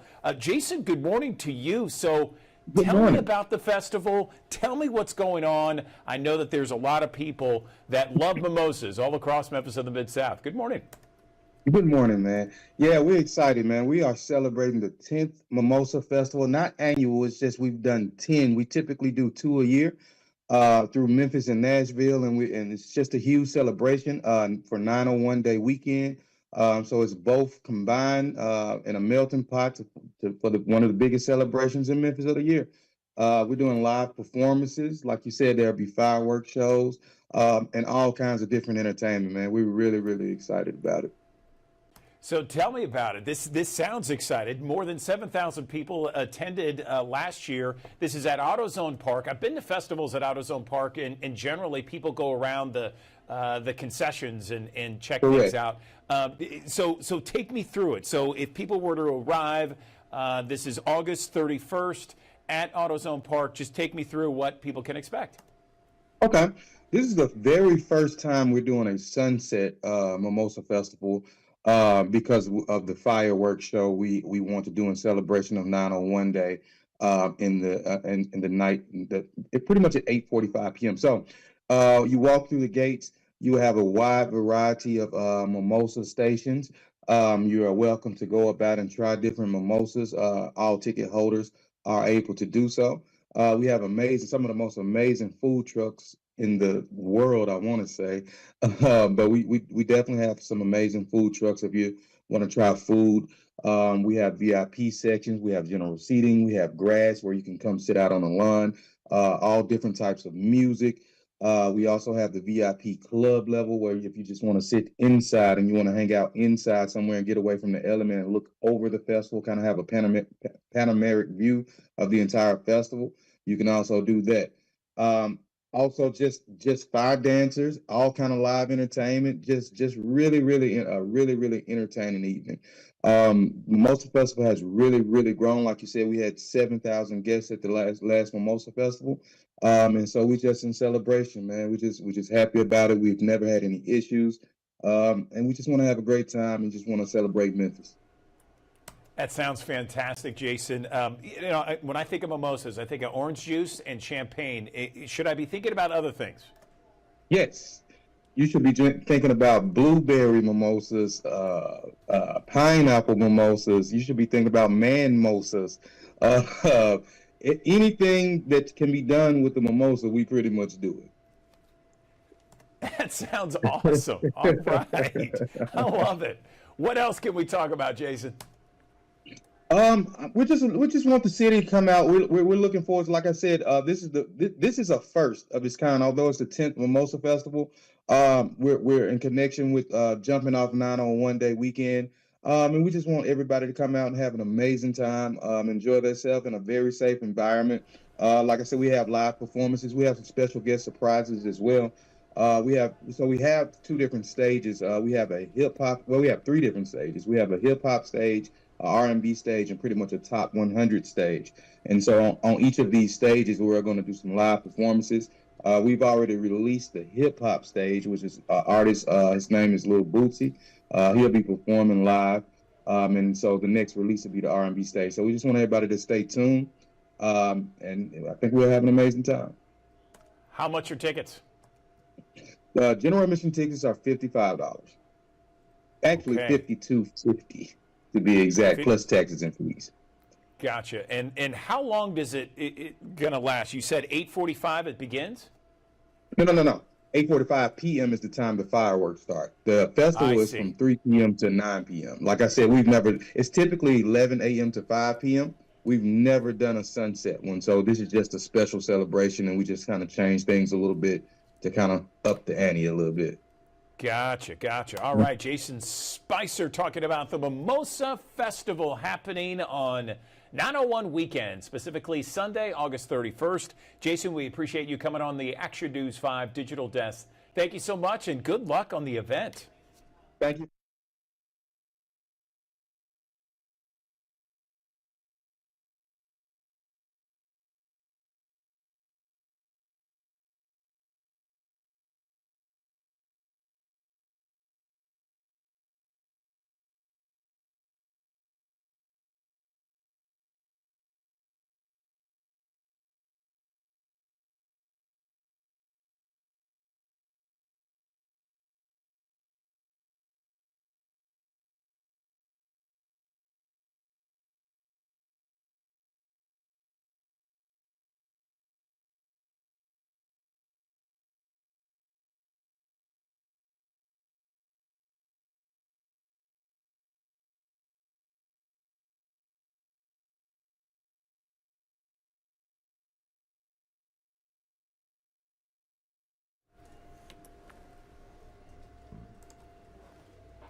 Good morning and welcome back to the Action News 5 Digital Desk. Well, as we await the fall concert series at the Overton Park Shell, we are certainly anticipating Elvis Week and mobile Shell on Wheels events that are happening across town. Joining me now to talk about that and much more, Shelby Smith with Overton Park Shell to give us kind of an inside look at it all.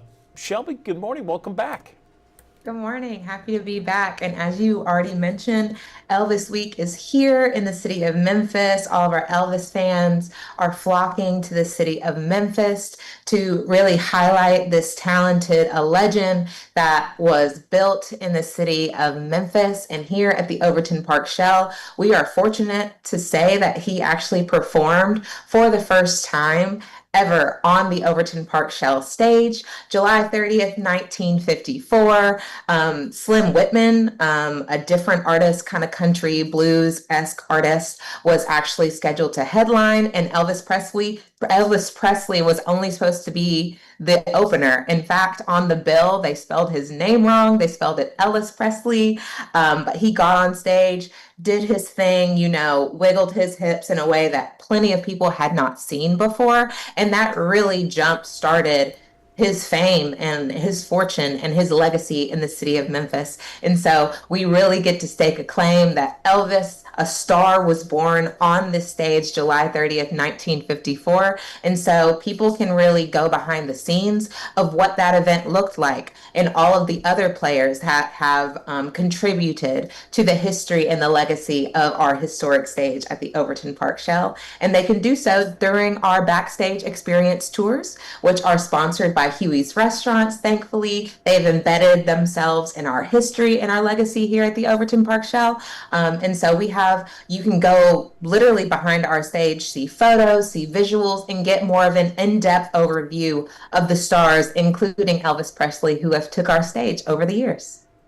That is a great piece of history, Shelby, and it is well documented in the Elvis movie that came out a couple of years ago, where you see people almost fainting because of how Elvis. The girls didn't know what to do with themselves. Yeah, exactly. They didn't know. They had never seen anything like that before, and certainly well documented on how impactful that concert was, for sure. I love that, though. July 30th, 1954. Wow, certainly. Absolutely. A cool historic memory here for all Memphians and Mid-Southerners. So what else is happening across the this week as we lead up to the fall concert series later this month? Yes. So on August 23rd, the Orion Financial Free Concert Series will be back in action. And, we are kicking off that concert series with a legendary act, the Stax Music Academy. They bring people to the lawn year after year. Such talented students that we get to steward here at our historic stage. And so super excited to bring them back on August 23rd. But then continuing throughout the rest of the fall until October 23rd, people can expect live music every single weekend here at their favorite backyard music venue in the city of Memphis. We are so excited to have people on our lawn. And, Shell on Wheels, we're going to be everywhere and anywhere throughout the duration of the rest of this year. I know that we will be headed over to Rhodes College to welcome in their new freshmen during Welcome Week. I believe that's this Friday. It's a free event. People can come to the lawn, experience free music there at Rhodes College. But, we've got plenty of things for people to do between our backstage experience tour, the financial free concert series that's coming up, our free weekly workouts courtesy of Baptist Memorial Healthcare via our Baptist Health and Wellness series. So plenty of things for people to do, plenty to mark your calendar with. And we hope people just join us for music and movement and experiences here at our Midtown Music venue. I love it. So many great positive things happening, Shelby. Can you give out your website one more time so everybody gets an idea and they can download the playlist of the free concert series this fall, some of the bands and acts coming?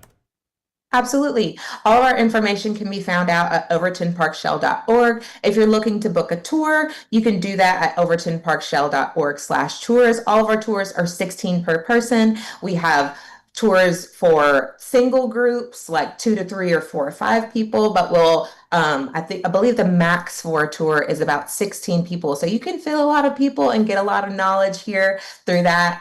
And to keep up with Shell on Wheels, it's overtonparkshell.org/Shell on Wheels. So definitely go to our website, like you said, download our playlist to see what artists are going to be taking our stage.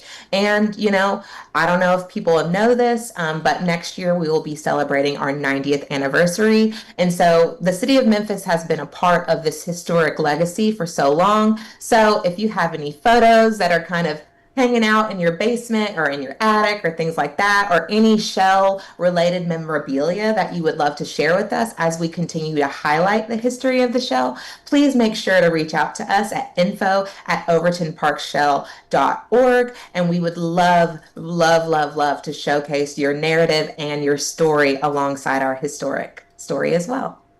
Yes, absolutely. 1936 to 2026, 90 years of Overton Park Shell history.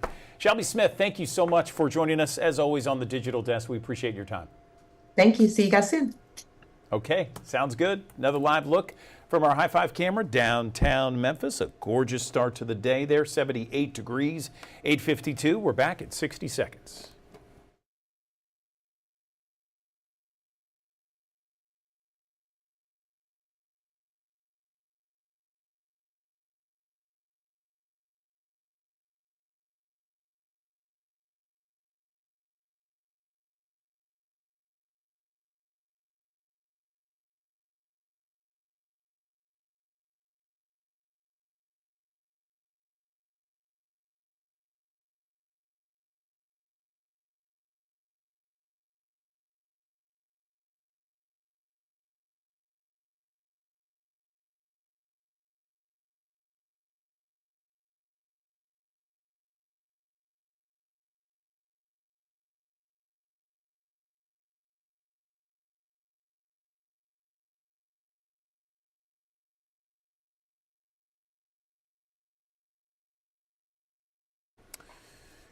Good morning. Welcome back to the Action News 5 Digital Desk. So we're getting ready for school. We're getting ready for the routine. Perhaps there's some school systems that are already into that routine, and they've been in that routine for several days now. Going from summer session, where you're off for a couple of months, several weeks, to school every day, that can be a big transition, especially for some of those youngsters out there. So what are the best methods, maybe great suggestions, ideas for parents and students to get back into that school routine? Well, joining me now on the Action News 5 Digital Desk, I am joined by Dr. Lindsay Pate. She is a licensed child psychologist, therapist, joining us on the Action News 5 Digital Desk just to kind of give us some great ideas and ways to ease into that school year. So, Lindsay, where do we begin on this? Because I know that there's going to be a little bit of maybe more of an anxious or stressful time for some of those parents out there. Good morning. Yeah, good morning. So, mixed feelings are typical and common for both kids and parents when we're starting a new preschool or early childhood experience. And really, the first step is talking in advance to the children about what's going to be taking place. For some kids, it may be the first time that they have been away from their parent or caregiver for any amount of time. And so really setting the expectations early and talking frequently about what to expect can help kids to better prepare. Yeah, that's a great idea. Just kind of laying it out to them in their own terms, letting them know, okay, hey, look, we're going to drop you off here. You're going to have great friends. Mrs. whatever her name is going to be great for you. That's a great thing to just kind of lay out. What happens in those situations, though?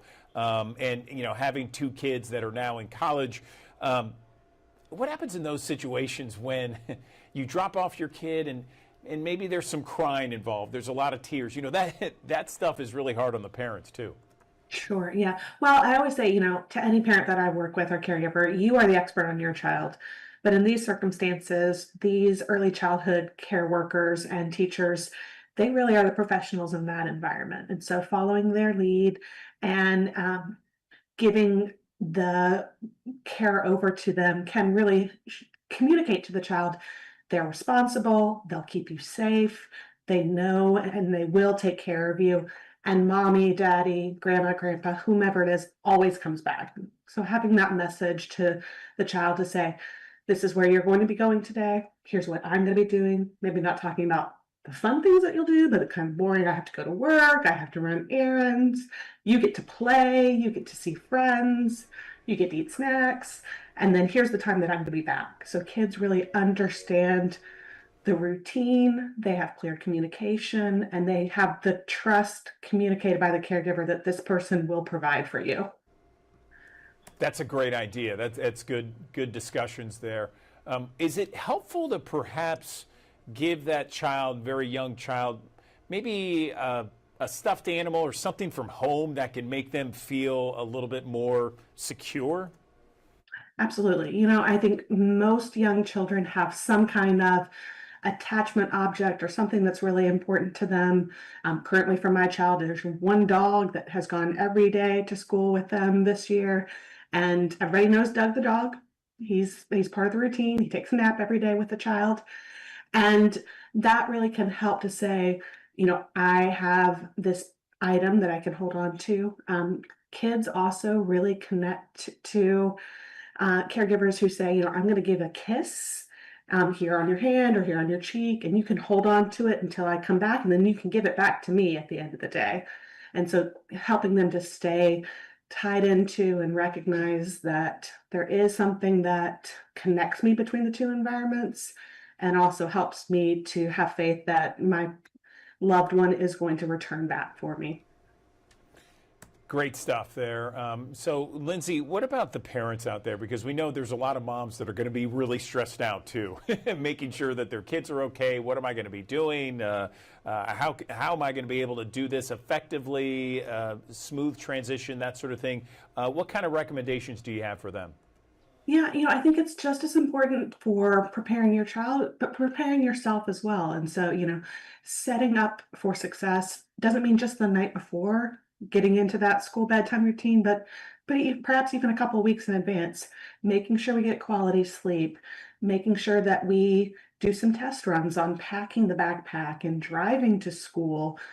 You know, it doesn't always have to be a stuffed animal that the kid could take, but we could create a little photo book of here's the picture of so-and-so's school. Here's a picture of mommy driving up to get you after school. And so they could have that with them and look at it throughout the day.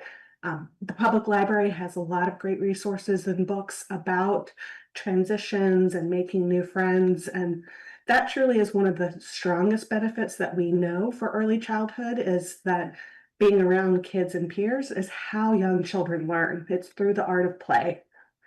And so being able to engage and interact with other young kids is a gift that caregivers can give to their young children as far as development and growth. I love your suggestions, your recommendations. These are really spot on point for so many families that join us here on the Action News 5 Digital Desk. What else could we offer as a way to help some of those parents with those little toddlers, maybe perhaps starting school or going back, you know, kindergarten, first grade, that sort of thing? Yeah, you know, I think most schools thankfully now have orientation days or visits where you get to meet the teacher, see your classroom, really orient to the new space and environment. If at all possible, go to those, even if it is the same school that the child attended the year prior, because it's a new teacher particularly, new classmates, an opportunity for caregivers to meet other parents. And so we might be able to set up play dates or park visits where other kids they can engage with and interact, at least have a familiar face for those first few days of school, and help them to talk with that teacher or caregiver in advance and say, these are my concerns about my child. Here's what they do well. How can we build off those strengths and buffer against anything that might be a challenge? If I know it's going to be hard that first day for them to leave, can I stick around a few minutes? But then we have a plan in place together for me to say, okay, here's my code word that I need to exit, and truly have a one, I'm leaving, goodbye, here's our song that we sing before I go, or here's the final hug, and you're going to give me the hug back at the end of the day, and then exit and not return. Because coming back actually communicates to the child that they're not safe without you. And so having that really clear and clean removal from the environment may be harder on the mom and dad, but actually tells the child that they can handle it. Yeah, that's great stuff. I enjoy that. And so many schools these days, have kind of a session before, or at least a meet and greet before school begins, to kind of make sure you see the lay of the land. The kid does as well. You interact with the teacher beforehand. So I know that's beneficial for some families out there. Anything else you want to mention, Lindsay, before we let you go? I think just, again, routine, communication, and consistency. It applies pretty much across the board of this age range for young children. It's predictable. It helps them feel safe. It helps them normalize their experiences. But especially in a school setting where things are new and different, it can actually help calm the worries and the fears that your child may be having. Wonderful. Okay, Dr. Lindsay Pate, licensed child psychologist and therapist, joining us on the Action News 5 Digital Desk. Thank you so much for these ideas, suggestions, and ways to kind of ease in to that new school routine for all those little kiddos out there. We appreciate your time. Thank you.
Hopefully you're having a fantastic Monday throughout the Mid-South. I'm meteorologist Eric Brill, and well, really, as far as the forecast goes throughout the rest of the work week, it's pretty typical for August standards.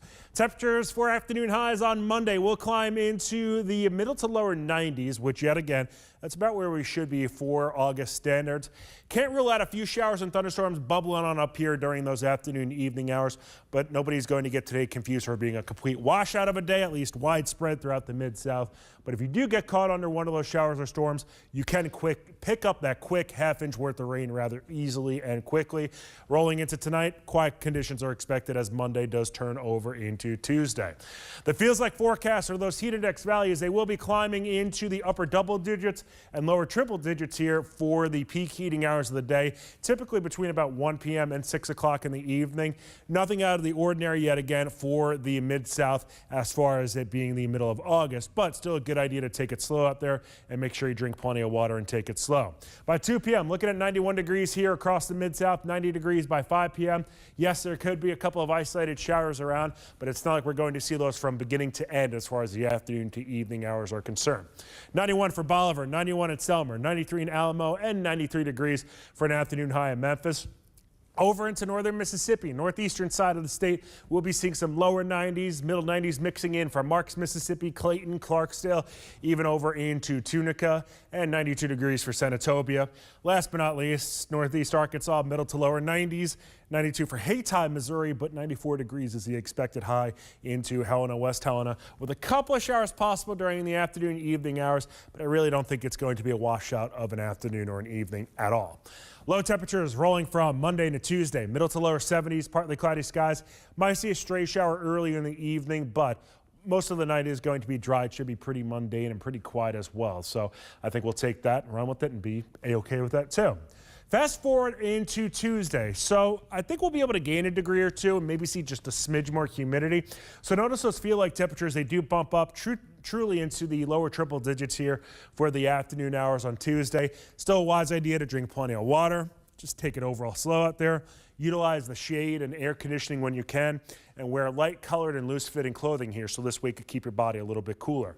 The WMC First Alert Weather app, or the Action News 5 First Alert Weather app, good one to have on hand here. So this way you can check out the interactive radar, the extended forecast, the hour-by-hour forecast, and get the latest and greatest details and updates here as far as the weather goes around the Mid-South. And if we turn around and look at the 7-day forecast here across the region, afternoon highs will top off in the middle to lower 90s. Rain chances do bump up ever so slightly from Monday into Tuesday, and we'll keep it at a 30% chance for Tuesday, Wednesday, Thursday, and Friday before it slips back to a 20% chance moving into the third weekend of August, which is this upcoming weekend. Notice your afternoon highs, though. They'll be back into the middle 90s. So day over day, there's really not much of a variance, but temperatures will start to warm up ever so slightly when we start to see slightly lower rain chances around the Mid-South. Don't forget to download the WMC First Alert Weather app. Keep yourself cool out there. You get caught under one of those showers, keep yourself dry as well, and have a great rest of your week.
Good morning. Welcome back to the Action News 5 Digital Desk. Mental health, it remains a top concern for so many people, including post 9/11 veterans. In fact, more than 6 in 10 warriors registered with the Wounded Warrior Project report living with mental health conditions like PTSD, anxiety, or depression.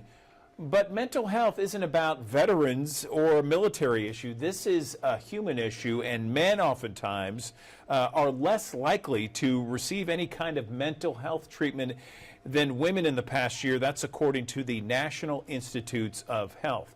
Joining me now on the Action News 5 Digital Desk, I have the pleasure of talking to two men here. One, NFL defensive end Morgan Fox, and his father, Joe Fox, an Army veteran and a Project Odyssey regional director for the Wounded Warrior Project.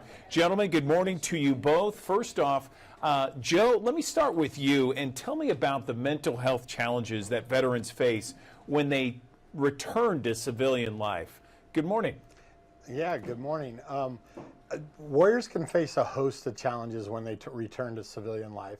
Something like post-traumatic stress disorder, isolation, being loss of identity, loss of purpose, anxiety, and depression are just some to name a few.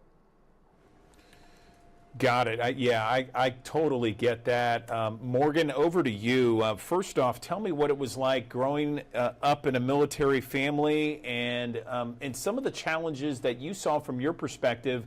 And then, you know, you're an NFL star. You're in the NFL. I'm sure you see mental health as an issue where you are as well. Is that right?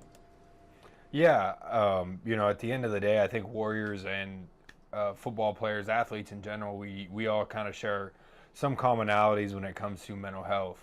You know, growing up as a military kid, you're exposed to it a little early. You know, watching your parent come home from a year-long deployment a little different than they were when they left. And as a kid, you don't really understand it. And then the older you get, you understand that there is some trauma and some things that happened and some things that they need to go step out and get help for. You know, you do see the same thing with athletes and with, you know, football players is, you know, when things are done or even when things are going on, you have these mental crises that you kind of need to have help with, and that, you know, you've been told your whole life to be really tough and handle it yourself, and then you get to a point where you realize you do need help, and that's the hardest step you can take.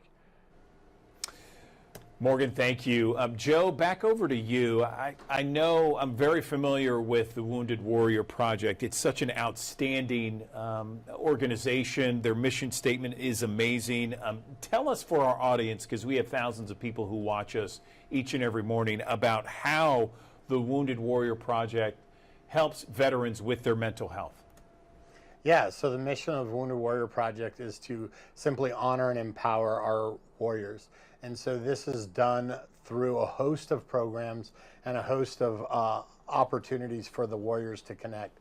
One of these opportunities, especially in the mental health area, is Project Odyssey. And so Project Odyssey is a 12-week program that is launched by a 5-day in-person workshop that really helps improve your resiliency and psychological well-being.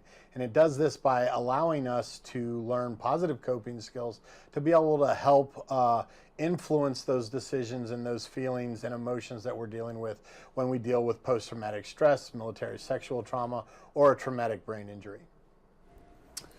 Joe, we just want to follow up real quickly because I know that the NFL is in partnership with the Wounded Warrior Project. Tell me about this partnership and how it will work going into the upcoming football season.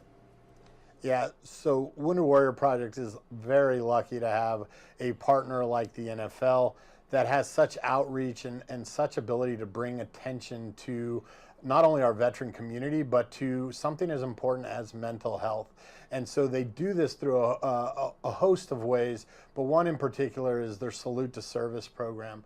That Salute to Service program allows players like Morgan to be able to extend their own personal reach, to be able to show how they can also offer some support. The support and the resources that we get from players like Morgan and from the NFL allow us to put these mental health programs on, be able to provide other programming as well that is totally free for the Warriors and the veterans and family support members that are a part of Wounded Warrior Project. Morgan, back over to you. I understand you recently attended a Wounded Warrior Project event on mental health. What did you take away from that experience, and what can other men take away from that experience? Morgan? Being at the Project Odyssey was incredible. I got to watch a lot of veterans who didn't know each other come from across the country really come together and learn how to cope with their whatever issues that they're going through. And the first thing I saw was that a lot of them realized that you're not alone, and that's one of the biggest things I took from it is just because you feel isolated or you feel like you're by yourself, you're really not. You're not alone. There's someone going through it the same way you are, and to be able to have that 5-10 minute conversation and learn these coping tools and learn how to dig yourself out of a hole is something that I really took from it. And then I just think at the end of the day, we men will look at, trying to be tough, trying to be macho, trying to be, carry these loads by yourself and not burden anyone else with it. And then at the end of the day, you got to just take that really hard first step of just asking. Just go ask for help. Go find someone, go find a professional or a friend that whether they can help identify the problem or just be a big listening post for you to come in and vent, and hopefully that starts a really good chain reaction, to help you further in life. Well, gentlemen, I really appreciate you joining us here on the Digital Desk. Before we let you go, if there is someone out there that's watching and perhaps they have a family member who's struggling at this time, what would you recommend they do in order to get help, for specifically mental health for men? Yeah, so the easiest way to reach out is reaching out to the Wounded Warrior Project.org on the internet. And that has all the resources to be able to connect men and women to the resources that they're looking for.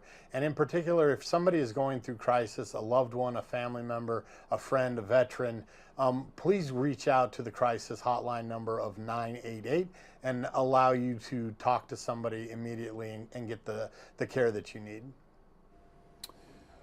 Joe Fox and Morgan Fox, father and son, joining me on the Action News 5 digital desk. Thank you so much for clearing this up and helping me understand and our audience understand Wounded Warrior Project and the NFL's association with the organization.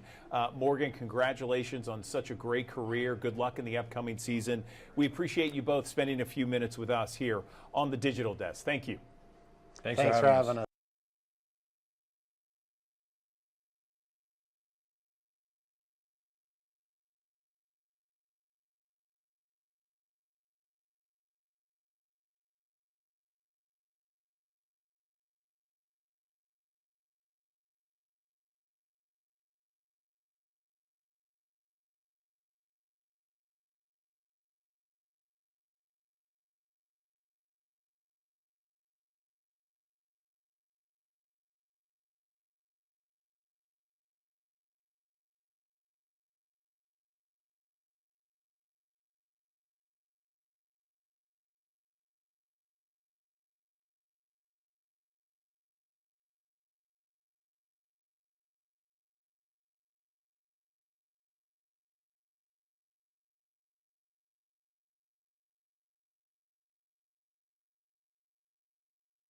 Good morning. Welcome back to the Action News 5 digital desk. I am so proud about our next guest joining us on the digital desk.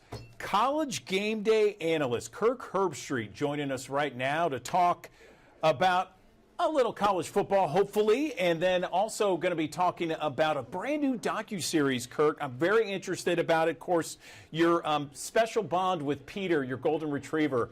Man, is that social media gold or what? Good morning to you. Good morning, Andrew. How are you? I am doing great. First off, let's talk a little bit about this docuseries you got up. Tell us where we can watch it. What's it about?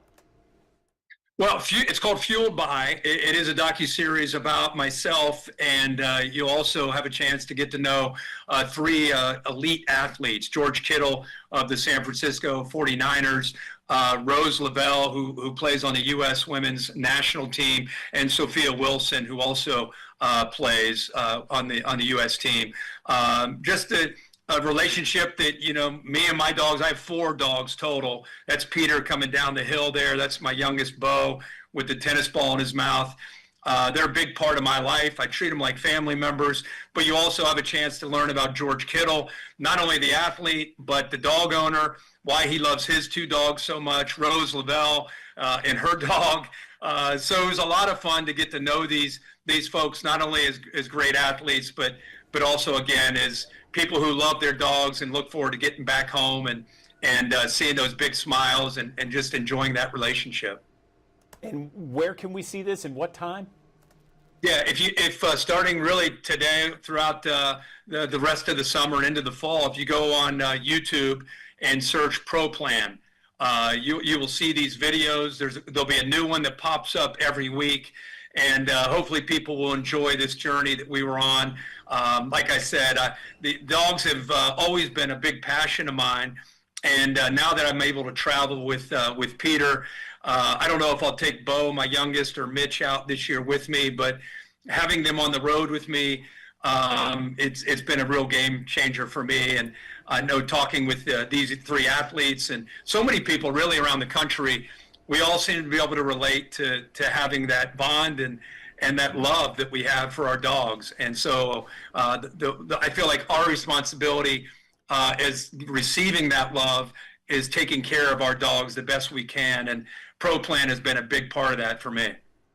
Fantastic, Kirk. I want to talk a little bit about college football. Of course, you guys were here in 2019, College Game Day on Beale Street. I remember you remarking that was one of your top 3 favorite spots in your entire tenure on College Football Game Day. Can you talk a little bit about that experience and then your thoughts on the upcoming season for the University of Memphis and Ole Miss, which is right down the road in Oxford?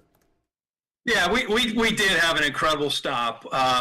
You know, it's so many times we go to the traditional powers, Alabama, Ohio State, Georgia, you know, year in and year out. And once in a while, we're able to go to a Memphis, and having the set location right there in downtown, like you said, at Beale Street, just the scene that we had, no matter which direction you looked, It was just thousands and thousands of people. We had a lot of fun celebrating Memphis football. The game against SMU that night ended up being a great game. That's one of those programs, it seems like the rich get richer and the bigger programs get bigger. Memphis doing a heck of a job of developing their program. It's very, very challenging when you have a good player at that level in the new world that we live in. A lot of times those players are getting taken away, so puts extra pressure on the Memphis type of programs. But I feel like they're doing a really good job there. And Ole Miss with Lane Kiffin, of course, another program that is so close every single year, it seems like, to knocking that door down and getting into the postseason. He always seems to give his team a chance, always finds a great quarterback, develops great skill around him, and hopefully this year they're able to stay healthy and hopefully make a great run in the SEC this year. That episode with Lee Corso in the first kickoff of College Game Day in the season there, what's that going to mean for you? It'll be, we're going to try to make it a celebration because that's what it needs to be. But it's, he'll turn 90 years old August 7th. It'll be his last show. He's retiring, so it'll be his last show, August 30th. I was just with him at the ESPYs in LA. We celebrated him there. We're going to celebrate him on August 30th. The first headgear he ever put on was in 1996. It was about my fourth or fifth show that I ever did with him. He asked my wife, who was a former cheerleader, if she could get the Brutus headgear that he wanted to put on. She was met with some hesitation and some reservations. They finally gave in, and he put the Brutus headgear on, and he did it for the last 29 years. And this will be his last headgear that he puts on. And it's pretty fitting that it's back in Columbus where that tradition started. Hopefully he doesn't put Bevo on. Hopefully he'll put Brutus on. But we'll have a lot of fun. It's going to be a sad day, obviously, very sentimental. He's like a second father to me, really, really strong bond and relationship, somebody I care deeply about. And we're going to try to stay in that celebratory mood, but of course there'll be some tears shed that day for sure. Let me ask you a final question about Ole Miss. Lane Kiffin, your thoughts on the SEC this year? I feel that the SEC is always going to be a wide open conference. With the additions of Texas and Oklahoma, it only has gotten that much deeper. Lane Kiffin has become a very consistent brand, not just with the personality, but with the quarterback play, with the athletic ability that he puts on the field every single year in this portal era. He's able to tap into that and take advantage of it. I'd expect this year to be no different. If he gets good quarterback play, consistent quarterback play, you got to feel that Ole Miss will be right there, and it'll come down to a game or two on whether or not they're able to make it to Atlanta to the SEC title, or maybe make it into the postseason, get to the playoff. I think they've become that kind of brand and with that kind of consistency. So we look forward to seeing what they can do this year. I'm a Florida grad, Kirk. I remember watching you on College Game Day in the crowd back in the day. Where do you think Florida is going to be? Man, I think you got one of the best quarterbacks in the country if he can stay healthy. I think DJ Lagway has a real shot this year to have a great year. I thought Florida last year, their head coach, Billy Napier, went into the year, as you know, being a Gator, on the hot seat, and then they started off about as badly as they could. I thought he would have really lost the team, but to their credit, man, they really fought back, had some great wins, and that gives me a lot of hope for this year that they've got the right culture, and if their quarterback's healthy, why not? I'd love to see the Gators get back to being a big-time threat in the SEC, and if Lagway lives up to what I think he could do, they very easily could do that. Final question before we let you go. A surprise team that no one's talking about that you think will have a great year? Surprise team this year could be, besides the obvious, like a Penn State team. I think in the SEC, I don't know if they're a surprise team, but I think it's a team that has a real opportunity is the LSU Tigers. They open up with Clemson this year, and I think both of those teams aren't necessarily surprise teams, but I think they both have a chance, whoever wins that game, to really make a run this year. LSU with Brian Kelly, I think, has been close, but they've not been able to get over the hump. And I think if they can win at Death Valley against Clemson, I think they could be a real threat this year in the SEC. Kirk Herbstreit, really appreciate you chopping it up with me about college game day, college football season. I love it. I'm already excited for it. I'm jonesing for it right now. Congratulations on your docuseries, and we appreciate your time on the Digital Desk. Thank you. You got it, man. Thanks for having us. Really appreciate it.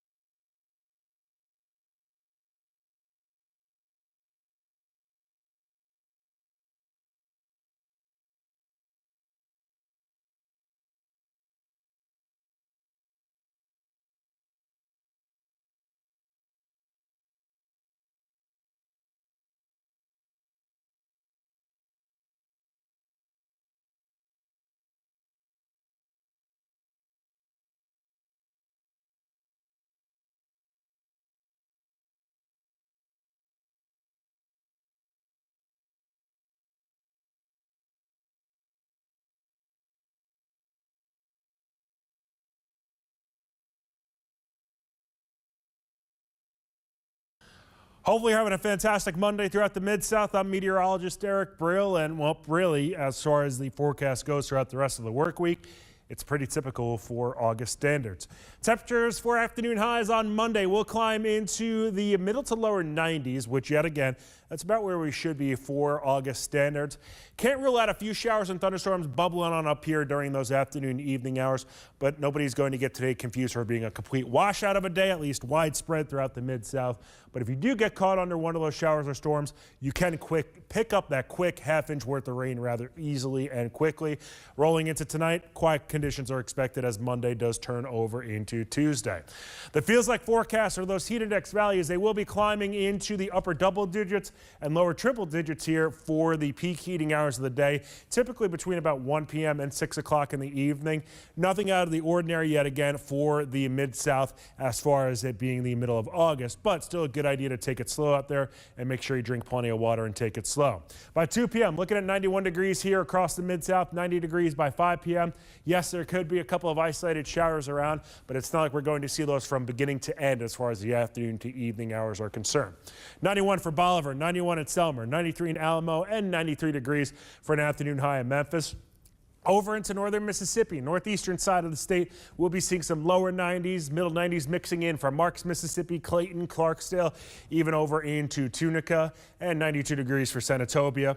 Last but not least, northeast Arkansas, middle to lower 90s, 92 for Haytime, Missouri, but 94 degrees is the expected high into Helena, West Helena, with a couple of showers possible during the afternoon, evening hours, but I really don't think it's going to be a washout of an afternoon or an evening at all. Low temperatures rolling from Monday to Tuesday, middle to lower 70s, partly cloudy skies. Might see a stray shower early in the evening, but most of the night is going to be dry. It should be pretty mundane and pretty quiet as well. So I think we'll take that and run with it and be A-okay with that too. Fast forward into Tuesday. So I think we'll be able to gain a degree or two and maybe see just a smidge more humidity. So notice those feel like temperatures, they do bump up truly into the lower triple digits here for the afternoon hours on Tuesday. Still a wise idea to drink plenty of water. Just take it overall slow out there. Utilize the shade and air conditioning when you can, and wear light colored and loose fitting clothing here so this way could keep your body a little bit cooler.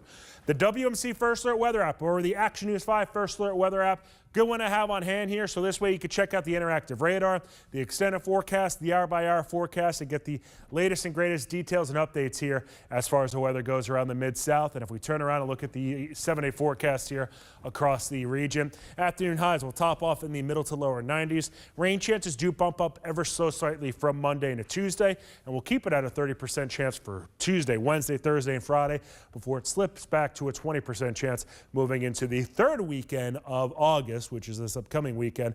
Notice your afternoon highs, though. They'll be back into the middle 90s. So day over day, there's really not much of a variance, but temperatures will start to warm up ever so slightly when we start to see slightly lower rain chances around the Mid-South. Don't forget to download the WMC First Alert Weather app. Keep yourself cool out there. You get caught under one of those showers, keep yourself dry as well, and have a great rest of your week. All right, good morning. Welcome back to the Action News 5 Digital Desk. There is a campaign that is starting up once again. It's in its 11th year, I should say. It's called Clear the Shelters, and it returns at a critical time when animal shelters across the country are at capacity, some over capacity. We're talking about 5.8 million cats and dogs entering the shelters last year alone. Let's bring in someone to talk more about this campaign. I'm joined by Hannah Shaw. She is with us. She's known as the cat lady, or kitten lady, excuse me. She's got a kitten right now, and she can talk more about this campaign, what it means, and what it means for all of us here in the Mid-South. Hannah, good morning. Good morning. Thanks for having me. Yeah, Clear the Shelters is happening all throughout the month of August, and this is the largest adoption drive that happens in the nation every single year. It's presented by NBC Universal Local with support from Hill's Pet Nutrition, and this is really our opportunity to spread a wave of awareness around the country about the overcapacity crisis that's happening in shelters. We're asking people to get out there to your local shelter and bring home a new friend.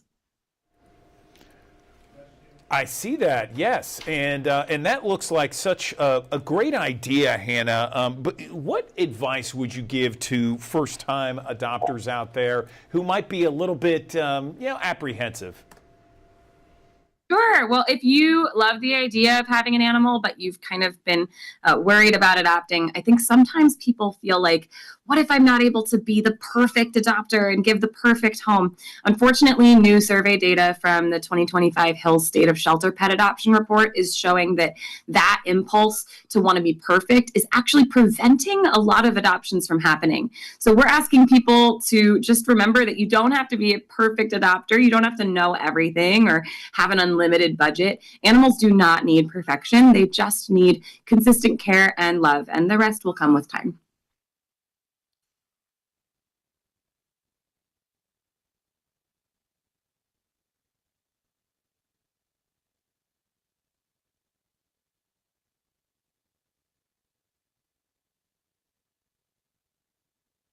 I'm sorry. I mentioned something really quick, Hannah. I was going to say, let's talk about some ways that viewers can adopt or foster or donate and support local shelters.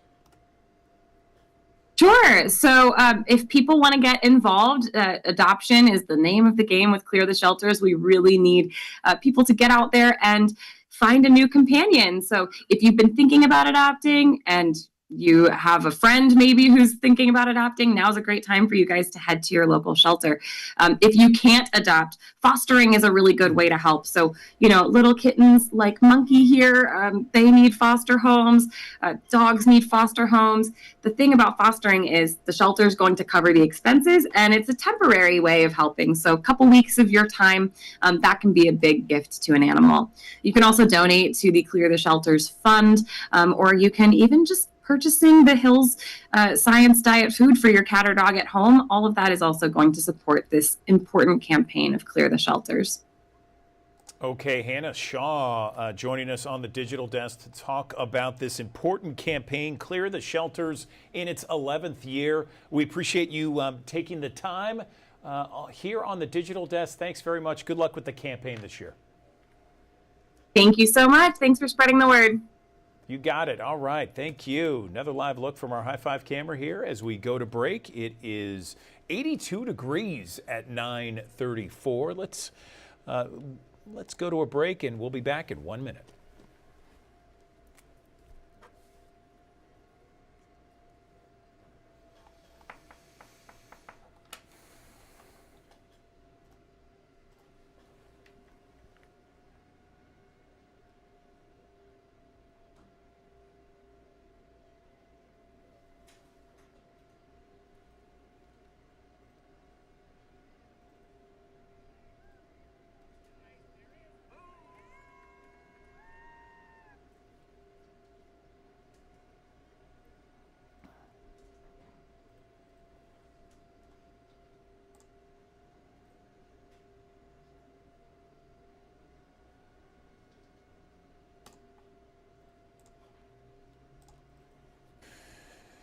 Good morning. Welcome back to the Action News 5 Digital Desk. I want to tell you this. 1 in 6 people worldwide experience some sort of infertility. And for many parents or would-be parents out there, the path to parenthood, well, that can feel overwhelming, sometimes isolating, and emotionally exhausting, I should say. Joining me now on the Action News 5 Digital Desk, I'm joined by 2 ladies, Olympic gold medalist Tara Lipinski and Dr. Lucky Seacon. She is a reproductive endocrinologist and an infertility specialist.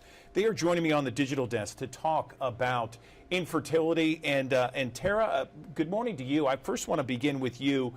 People very familiar with your Olympic record. Congratulations on all your success, your Olympic gold, that sort of thing.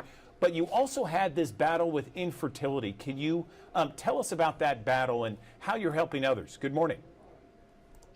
Good morning. So yes, it was a long journey for us. We went on a 5-year infertility journey. We went through IVF and miscarriage, endometriosis, and then eventually we chose surrogacy to bring our daughter into this world. But we went through a lot, and I had 24 procedures over those 5 years, 8 egg retrievals, 6 failed transfers, 4 miscarriages.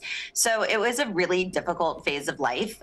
It was the hardest thing that I had ever done. And I wasn't telling people. I kind of kept it all to myself, and it was a lot to deal with because I still think that there is a taboo feeling when it comes to infertility or miscarriage where we can't really feel comfortable speaking openly about it. And that is really what I'm trying to change, and what my husband and I did when we documented our story and sort of told the world. And it was to change that, to break down the stigma and to open the conversation and have honest conversations about infertility or miscarriage or surrogacy, to normalize it. And that's what we're doing here today. We're partnering with Fertility Out Loud, and Fertility Out Loud is an incredible resource where people that are just starting the journey or have been on it for a while and facing obstacles can go, and it's just a safe place to land to get real information and to also get support. It's a community where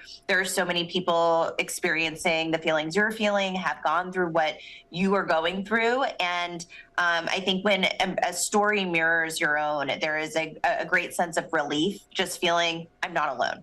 I'm not as isolated as I think, and there's hope. And I think hope is one of the most important things you can have on this journey, because there's so many unexpected things that happen, and it can take a while. So you have to have that strength, and you have to be resilient, and you have to get back in the game. And sometimes that's really hard to do. So having a little family to support you like Fertility Out Loud is, for me, it's priceless, and it's an incredible resource.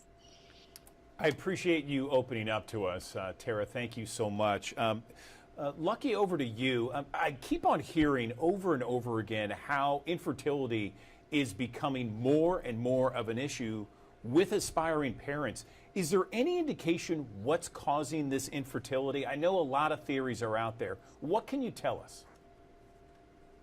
Well, I think it's great that we're having conversations like this. I think there is more awareness, so it can sometimes feel like it's more prevalent because we're talking about it, and it's being diagnosed more and treated more, these are all positives. I think there is a sense that it is increasing in prevalence, though, and one major factor in that is the biological clock. We know that aging, especially on the female side, can really make it more difficult to get pregnant, to ovulate a healthy egg month after month. And it can make an already really inefficient process less efficient.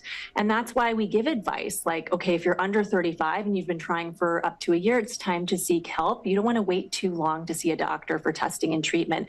And if you're 35 and older, it's time to see a specialist at the 6-month mark. And if you're in your 40s and you're starting on this journey, don't wait longer than 3 months.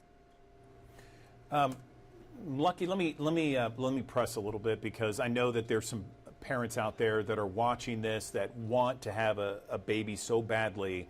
What would you tell aspiring parents out there that are probably about to or just beginning this whole process? I think it's important to get educated. because a lot of us, the last time we thought about fertility and what it takes to get pregnant was when we were trying to prevent pregnancy, when we were in high school health class. And unfortunately, society lacks the education needed to really understand this intricate process. So going to resources like fertilityoutloud.com, finding reputable sources to help guide you in your journey so you're not wasting valuable time. I think that's really the first step, is getting to know your body, tracking your cycle, and reporting things to your doctor early and often. If you have painful periods or they're irregular, don't normalize that, because there might be something going on that's deeper. And there can be lots of different gynecologic reasons that one can have trouble with conceiving. And it's important to really get to the bottom of these and get diagnosed sooner rather than later, because it is so time sensitive. So, Tara, back over to you. You have such a large social media following, big presence there online. What do you want other people to know about your struggles to help them through perhaps their journey and their struggle as well? Well, it can be really hard to share these feelings with people outside of your immediate family. And that was something that I struggled with for so long. And I think, truthfully, every person's experience is so unique to themselves, and they need to do what's right for their mental health. If they don't want to share, then don't share. If you want to share, then share. And I think for me, I eventually got to that point where I wanted to share. And I just hope, that I can be a source of hope for people who have gone on long journeys. I can hopefully help empower people to advocate for themselves, to get educated, to find support. And at the end of the day, I just want to validate people's emotions through this process. And I think that's what struck me the most when I did tell my story, is the overwhelming response and support that I got from this community. And, there was so many times that, of course, I talked to my immediate family and friends and tried to explain what I was going through. But when someone actually walks that path, they speak about it in a way where you just think, oh my goodness, those are my words. Like, I feel that exact same feeling. And to hear that, it makes you feel so seen and heard, and it makes you feel that your feelings are validated. And it also creates a really beautiful bond with, for me, sometimes just a perfect stranger that is DMing me on Instagram. But you realize, oh wow, we really have gone through something that not everyone can understand. So I think finding a support system on this incredibly sometimes difficult journey is essential. Well, listen, ladies, thank you very much for joining us on the Action News 5 Digital Desk. We really appreciate the information and your stories and where people can go for help. Thank you very much for joining us this morning. We appreciate it. Thank you.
Okay, good morning. Welcome back to the Action News 5 Digital Desk. There are so many great Memphians doing some amazing things each and every day. And some are local, some are regional, but then there are a few that are doing amazing work nationally and internationally. And I want to tell you about Shaw Jones. He is a native Memphian, and he is someone that is on TV, he's in movies, and he recently made his off-Broadway debut. He's in TV, he was on NCIS, he was on Criminal Minds, Star Trek Picard, in movies 5th of November, Proximity, The Forever Purge.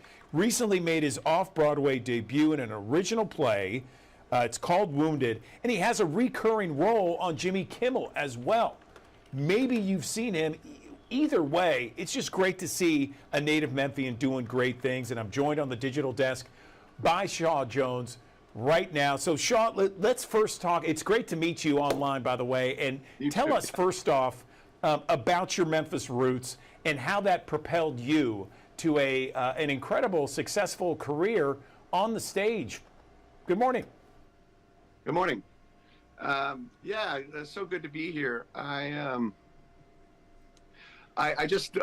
think coming from Memphis gave me a set of values that has really helped me in my career. Tell me about it. I just think that, like, luckily I went to a school in Memphis that gave me the right amount of work ethic, because it takes a lot of work to sustain a career in the arts, I think. I think the support I got from my family and friends and everybody in Memphis has really helped me stay on the path.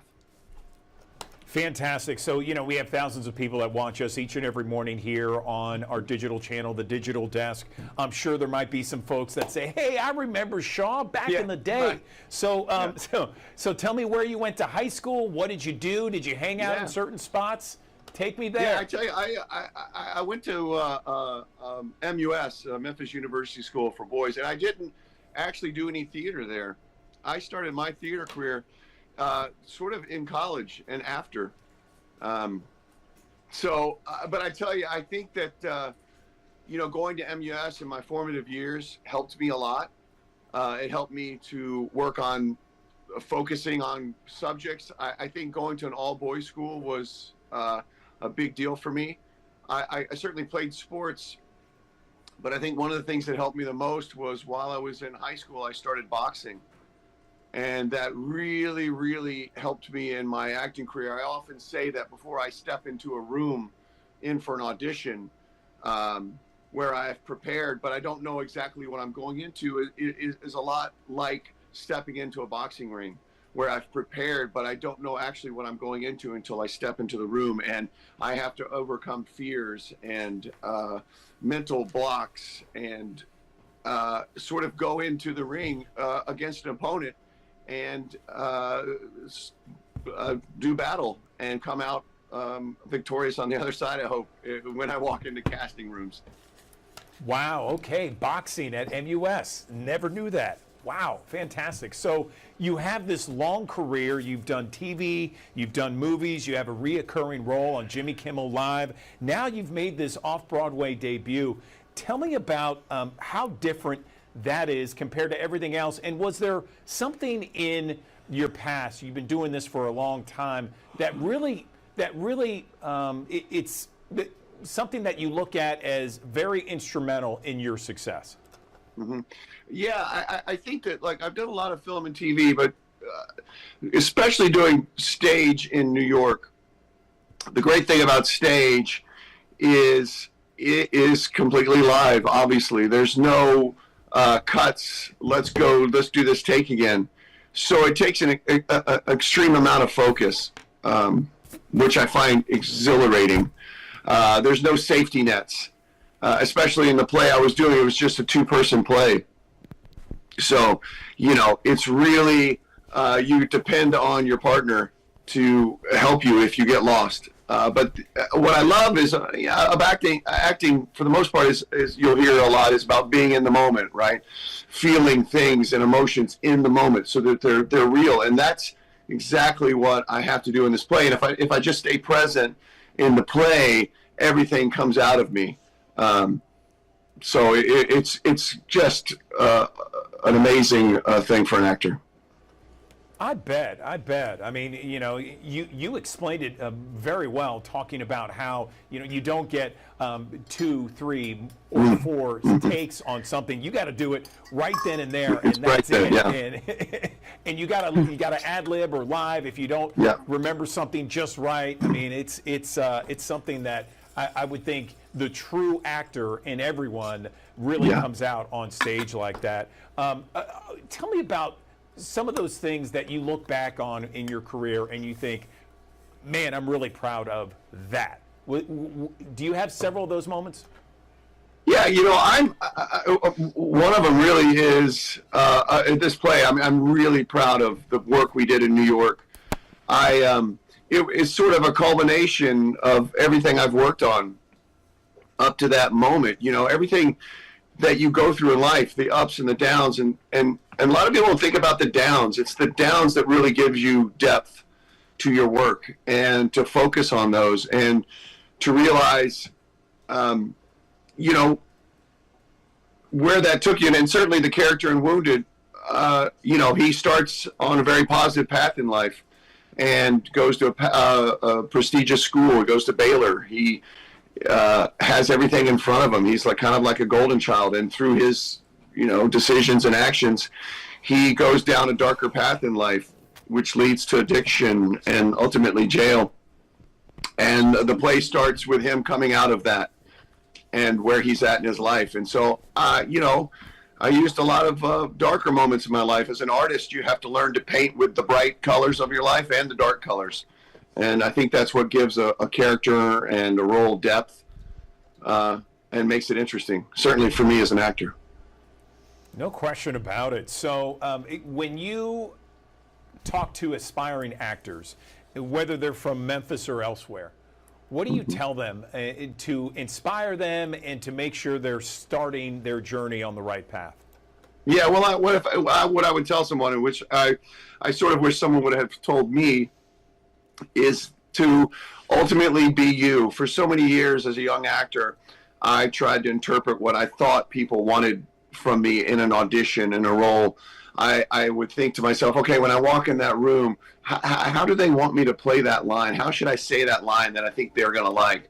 And then when I realized that I need to do that line, I need to say that line as Shaw would say it.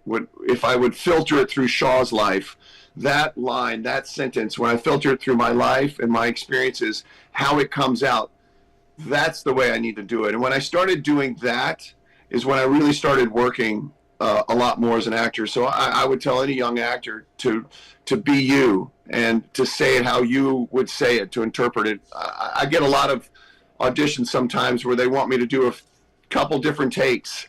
And, you know, sometimes I just send in one take. I send in, this is how I interpret the role. This is how I interpret the character. This is how I'm going to do it. And if you like it, great. If not, you know, maybe I'm not the guy. But if you hire me, this is what you're getting. When you come back home to Memphis, are there places you have to go, or places you'd like to see? I tell you, I have to see family, because I just find it, I need that in my life. And I mean, I certainly do all the haunts. I mean, I definitely have to go. It sounds cheesy, but I've got to go to Corky's and Rendezvous because my kids make me take them there, and they like to gorge themselves. And then, you know, I need to go down to the river. I spent a lot of time down there. I found a place I would go sit and just kind of be with myself when I started early on in boxing, and sort of ground myself. And I go there sort of as a always a thing, just to remind myself of where I came from. Awesome, Shaw. Well, listen, it's great to talk to you. Great to meet you. And yeah, thank you. About wanting Memphis barbecue every time you come into town. It's ridiculous, but it's true. I mean, it's so good, isn't it? Yes. Excellent, excellent. Well, listen, congratulations on such an accomplished career. We are very proud of you here. Thank you. We're proud of any native Memphian that does so well. Anything, I'll leave you the last word. Anything else you'd like to say to our Mid-South crowd tuning in? I tell you, I mean, I hope to be back there soon. I'm working on writing a film right now about some younger, my younger memories of when I was boxing. Particularly, my boxing coach got me a fight at a maximum security prison when I was 14. And so I'm writing a film on that, and I hope to come back and shoot it.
Hopefully you're having a fantastic Monday throughout the Mid-South. I'm meteorologist Eric Brill, and well, really, as far as the forecast goes throughout the rest of the work week, it's pretty typical for August standards.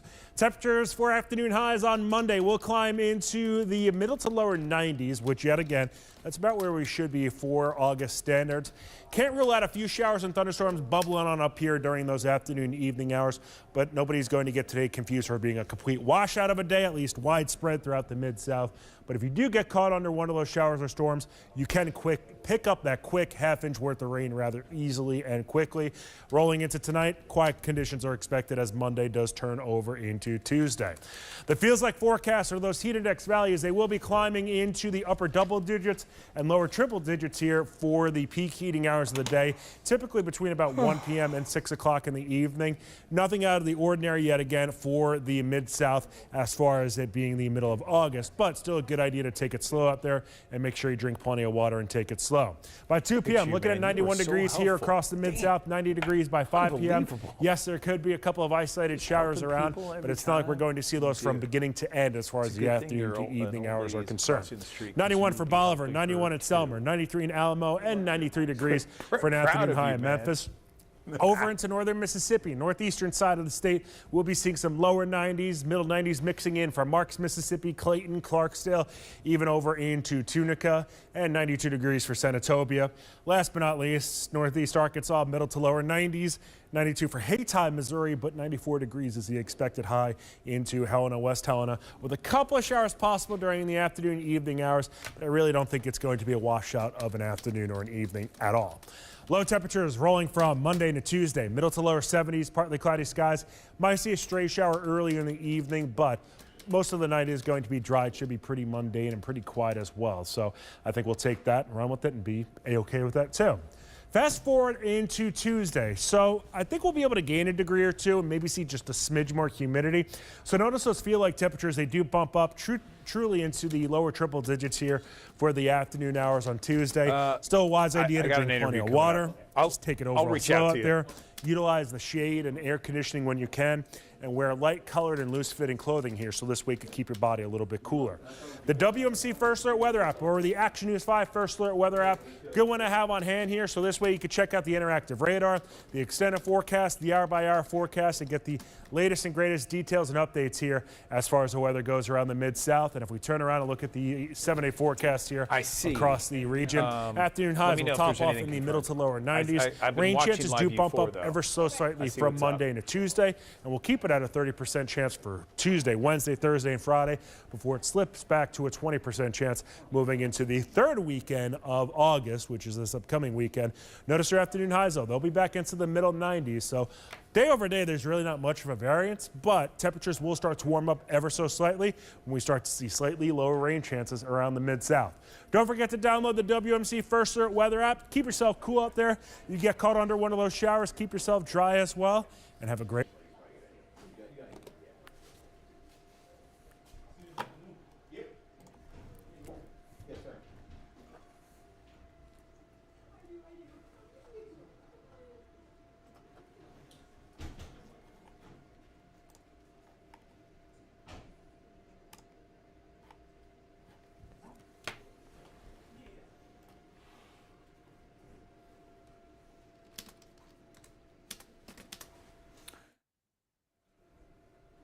Mia, good morning. It's Andrew Douglas.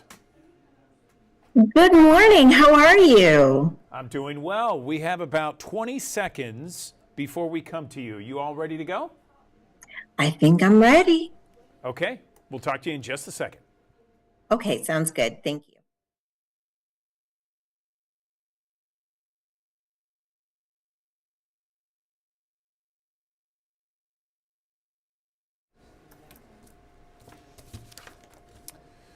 Good morning. Welcome back to the Action News 5 Digital Desk. This year marks the 90th anniversary of Social Security, and more than 1 in 5 U.S. residents, 69 million Americans, receive Social Security. And there's unfortunately a lot of skepticism out there because a lot of people feel like Social Security will not be around when they retire. Joining me on the digital desk to talk more about this issue, I am joined by Mia McNeil. She is AARP's Tennessee State Director on the Action News 5 digital desk. So Mia, good morning to you. Tell me, what would you say to some folks out there that think that they remain very skeptical that Social Security is going to be around by the time they retire? Good morning. Well, good morning, and thanks so much for having me. You know, what I would say to those folks is that people and organizations like AARP are out there working on their behalf to make sure that Social Security is there. They put in that money, they earned it. I put in my money and I earned it.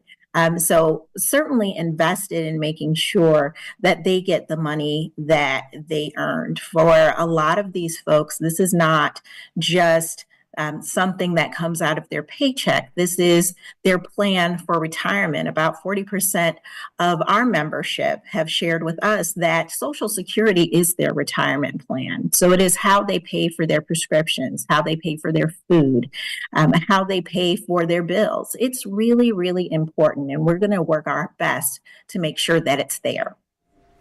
So I know AARP works a lot with a lot of people who collect Social Security. What are you seeing on the ground here in Tennessee and other places around the Mid-South when it comes to Social Security, the recipients, and what they feel about the current program?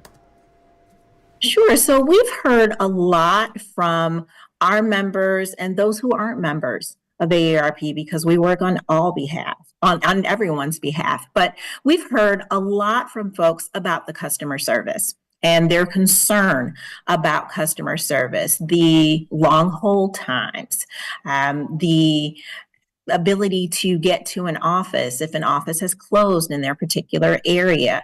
People are particularly concerned about that, and I think that's fair. I think that's a fair concern to have. And so we have been working closely with folks in DC. Our federal office has been working with the Social Security office and the new Social Security commissioner to make sure that we are fixing those wait times. At one point, it was at around 4 hours. So you could literally be on the phone driving from Nashville to Memphis, as we have, and Memphis to Nashville, and still be on hold at Social Security. And so we've been working with them closely to make sure that we've been fixing those customer service issues so people can get the assistance that they need.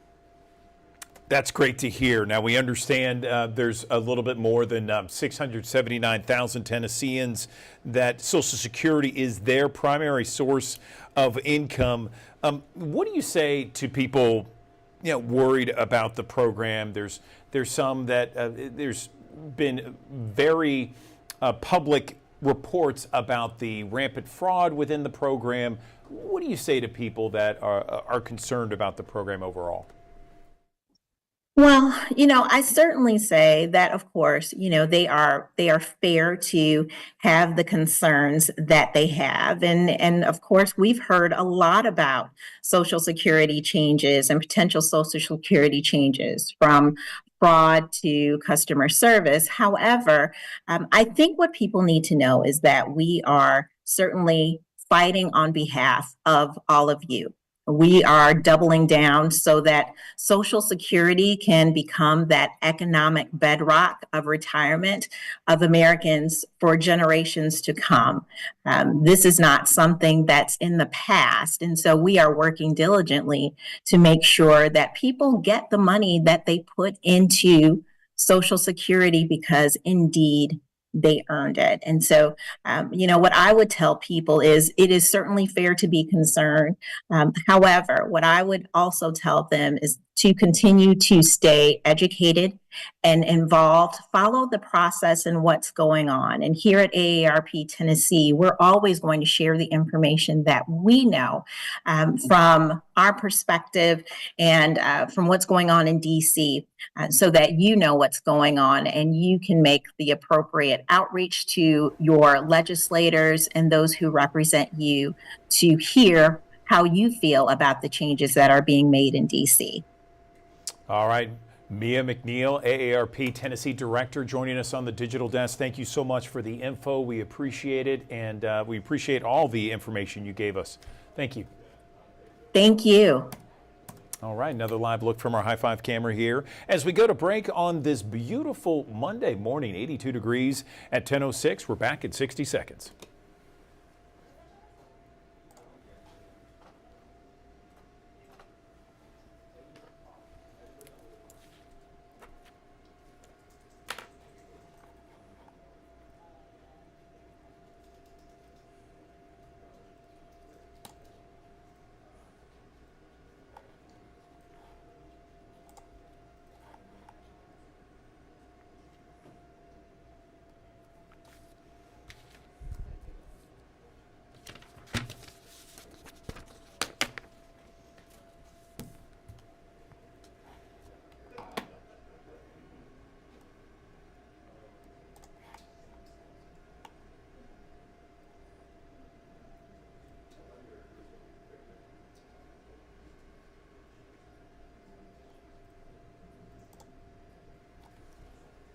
Good morning. Welcome back to the Action News 5 digital desk. More Americans than ever are expected to reach retirement age this year. And according to the latest Fidelity Investments State of Retirement Planning Study, many understandably are a little concerned about, in fact, pulling the trigger and retiring. Here to discuss what we need to know if we are looking at retirement this year or perhaps in the future, not too distant future. I'm joined now by Sham Gaglani. He is joining us on the digital desk. He is a retirement distributions leader at Fidelity.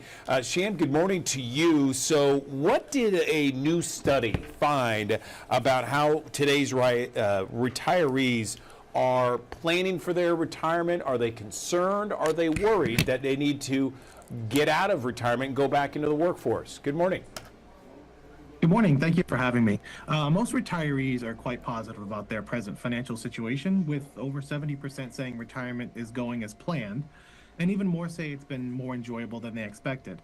That said, our study also finds that some have been slightly caught off guard by the rising cost of living and high cost of healthcare. It was hot, but I totally get that. Healthcare is certainly something that I hear all the time about people being concerned once they retire. If they are not 65, that gap between retirement and 65. So how are Americans planning retirement, and is it something that they may need to adjust, or is the planning just A-okay the way it's going right now?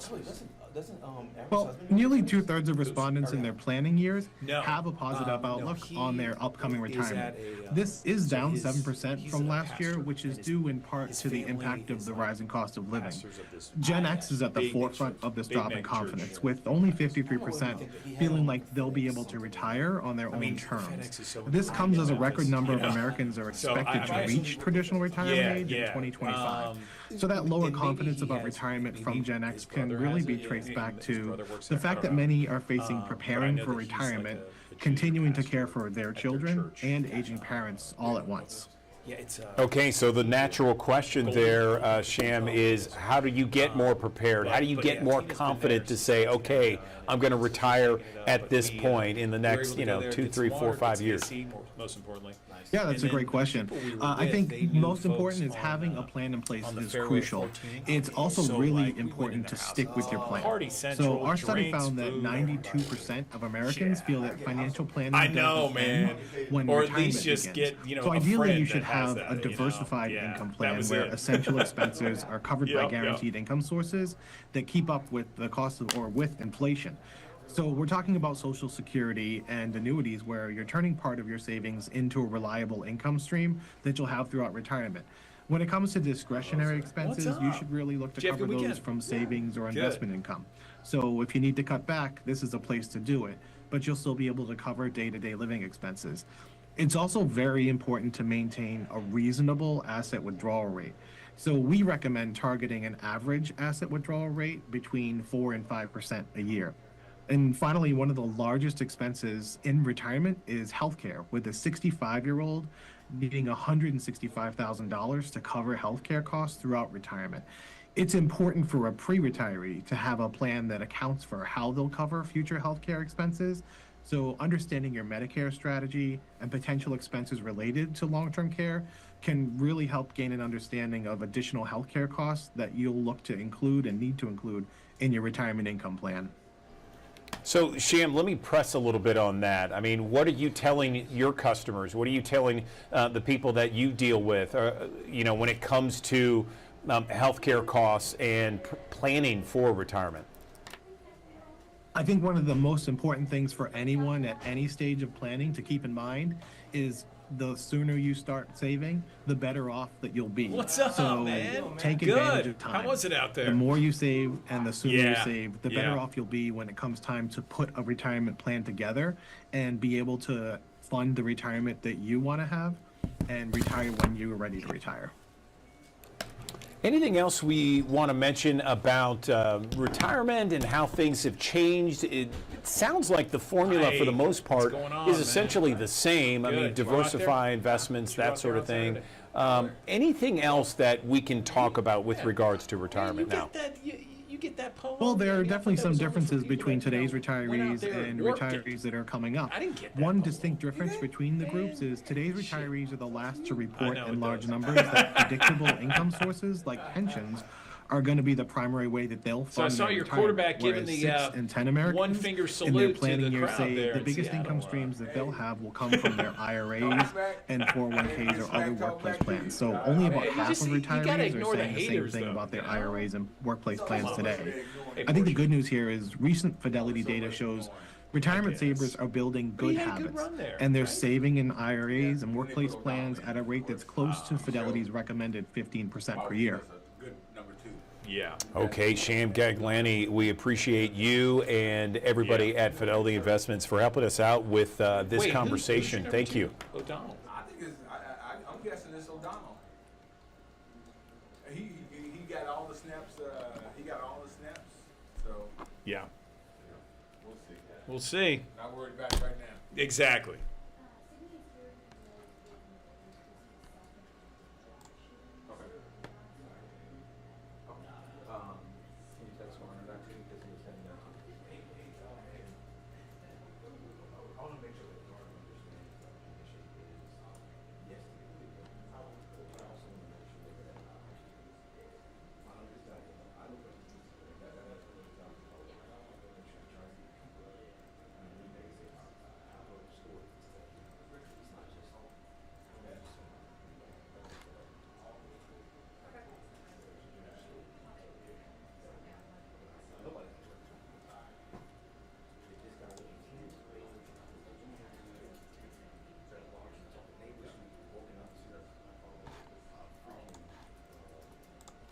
Welcome back to the Action News 5 Digital Desk. I want to tell you about a new procedure that St. Francis Hospital is doing. It's called an endoscopic sinus procedure. And you know, here in Memphis in the Mid-South, allergies are a big deal. Sinuses, certainly people suffer from.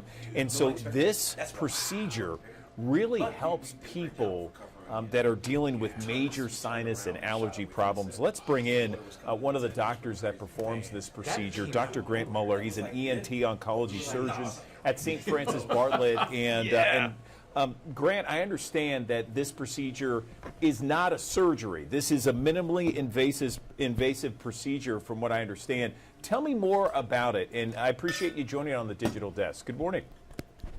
Hi, good morning, Andrew. So this is a surgery that's primarily offered at St. Francis Bartlett. I am a head and neck cancer surgeon that's employed through the West Cancer Center, but and operating out of St. Francis Bartlett.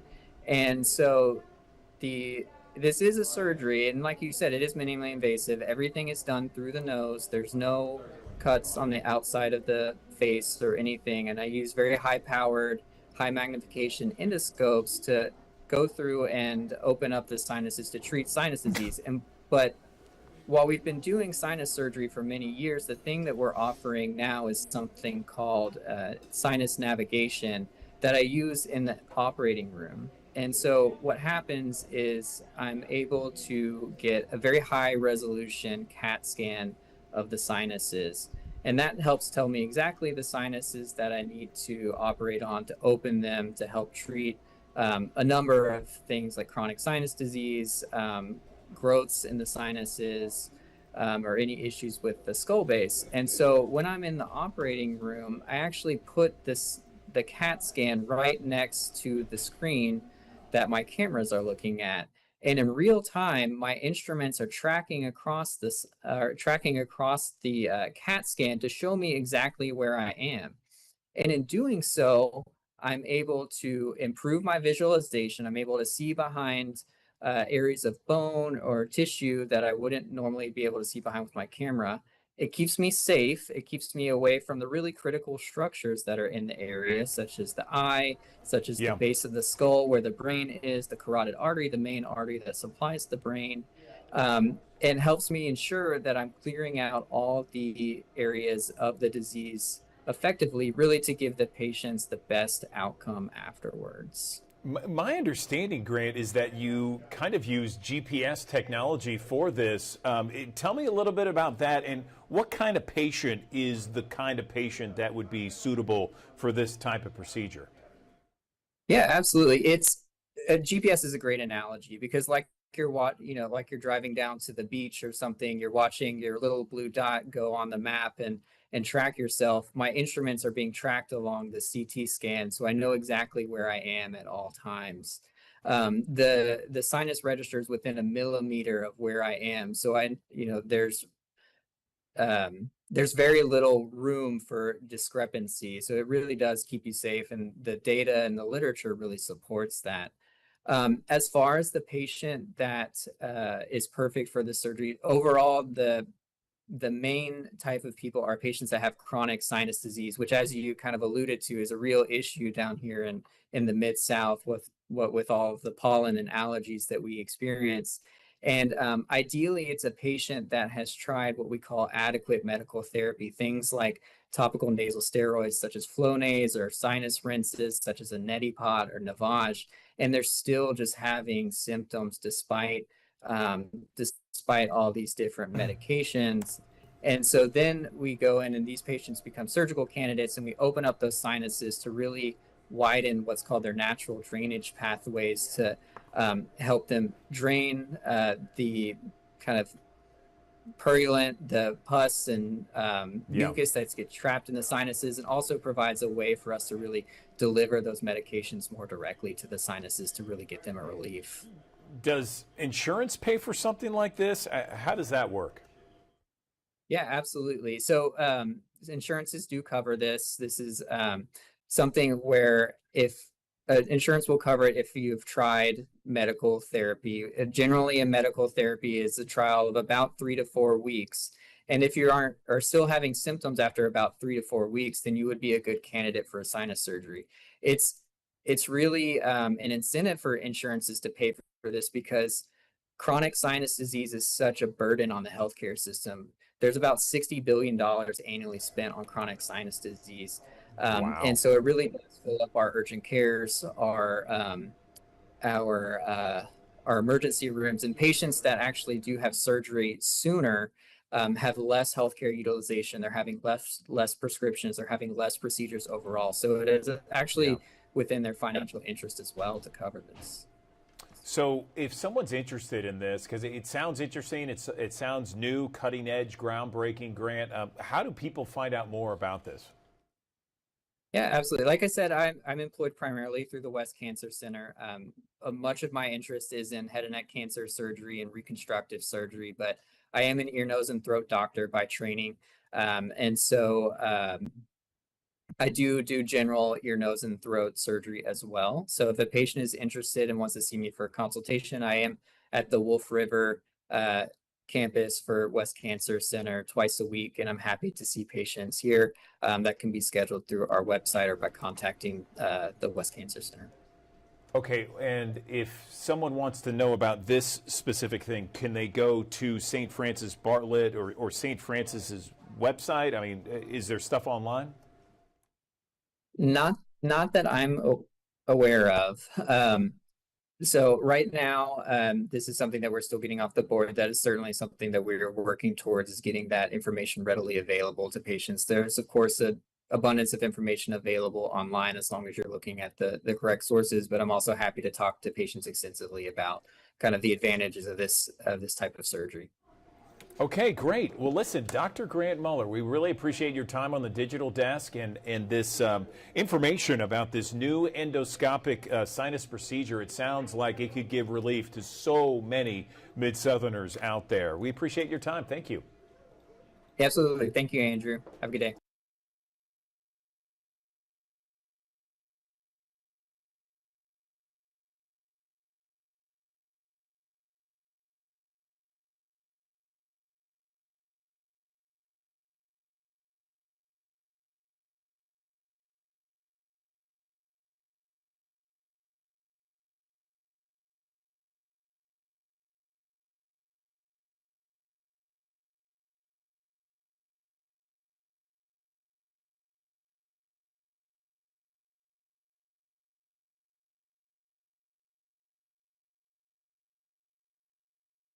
Morning, everyone. Welcome back to the Action News 5 Digital Desk. We are always trying to have optimal health, especially this summer where we're trying to get in shape. We're trying to be optimally healthy, both mentally, physically, nutrition-wise. And one of the things that we all have to keep in mind is that your oral health, your mouth health has to be optimal as well if you want to lead a healthy life. And joining me right now on the Action News 5 Digital Desk, Dr. Kevin Reed, a family dentist, to talk a little bit more about the importance of oral health. And Kevin, good morning to you. Let's talk a little bit about why the health of your mouth is so important to your overall health. Good morning.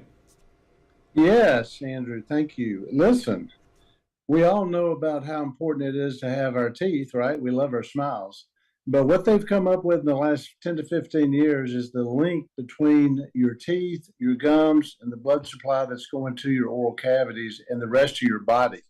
And what we know, what they've proven, is that periodontal disease, which is over 70% of America after, of the world really, after 40 has periodontal disease. We know periodontal disease is a causal agent, a causal factor of some pretty serious systemic problems, such as heart disease, diabetes, stroke, the potential for strokes, Alzheimer's even, and preterm labor. That's just to name a few. Yeah, there's no question that that kind of situation where you do not take care of your mouth and your body overall suffers. There's no question about it. So let's talk about some fundamental ways, Kevin, because we have thousands of people who watch us each and every morning on the digital desk. I know that your family practice has been in business now for 75 years. So where can people start to really kind of take care of their health orally when it comes to not only seeing a dentist, of course, but in between those dentist visits? Well, so we don't just blow by that, though. Obviously, quote, seeing the dentist, but coming to a dentist where you get a comprehensive exam, where they are checking the amount of bleeding in your mouth, they're checking for your cavities. That is, and you're getting professional help from the hygienist and the dentist. That is like the number one step. And then they're going to help you tailor your home care, which is going to be brushing. Nowadays, there's some excellent electric brushes. Oral-B makes one, Sonicare makes one. They're fantastic. In addition to the manual brushing, which is when you brush your teeth, what we want you to know is think that you're brushing your gums. If you brush your gums, your teeth will get cleaned. And that is the most important factor in your mouth, is the gums, the periodontal, which is gums. And then, of course, obviously people know about flossing. The electric brushes help with that for those that slack a little bit on flossing, but we recommend flossing. And the third adjunct that we recommend is a water pick. And then the amount of times that you come back to the dentist is really important, and that would be your maintenance care. Some people it's 3 months, some people it's 4 months.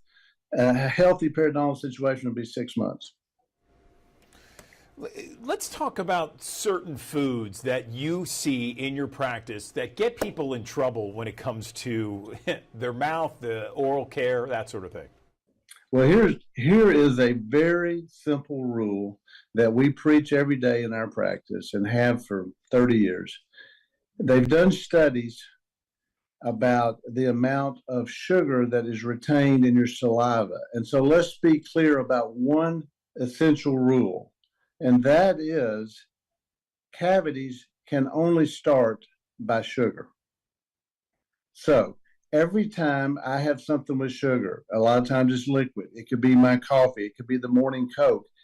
That's not a problem if you have it in 30 minutes. The problem is every time you sip a drink that has sugar or eat a food that has sugar or a food that is a carbohydrate that can turn to sugar, every time you do that, your saliva retains enough sugar for 30 minutes to cause decay.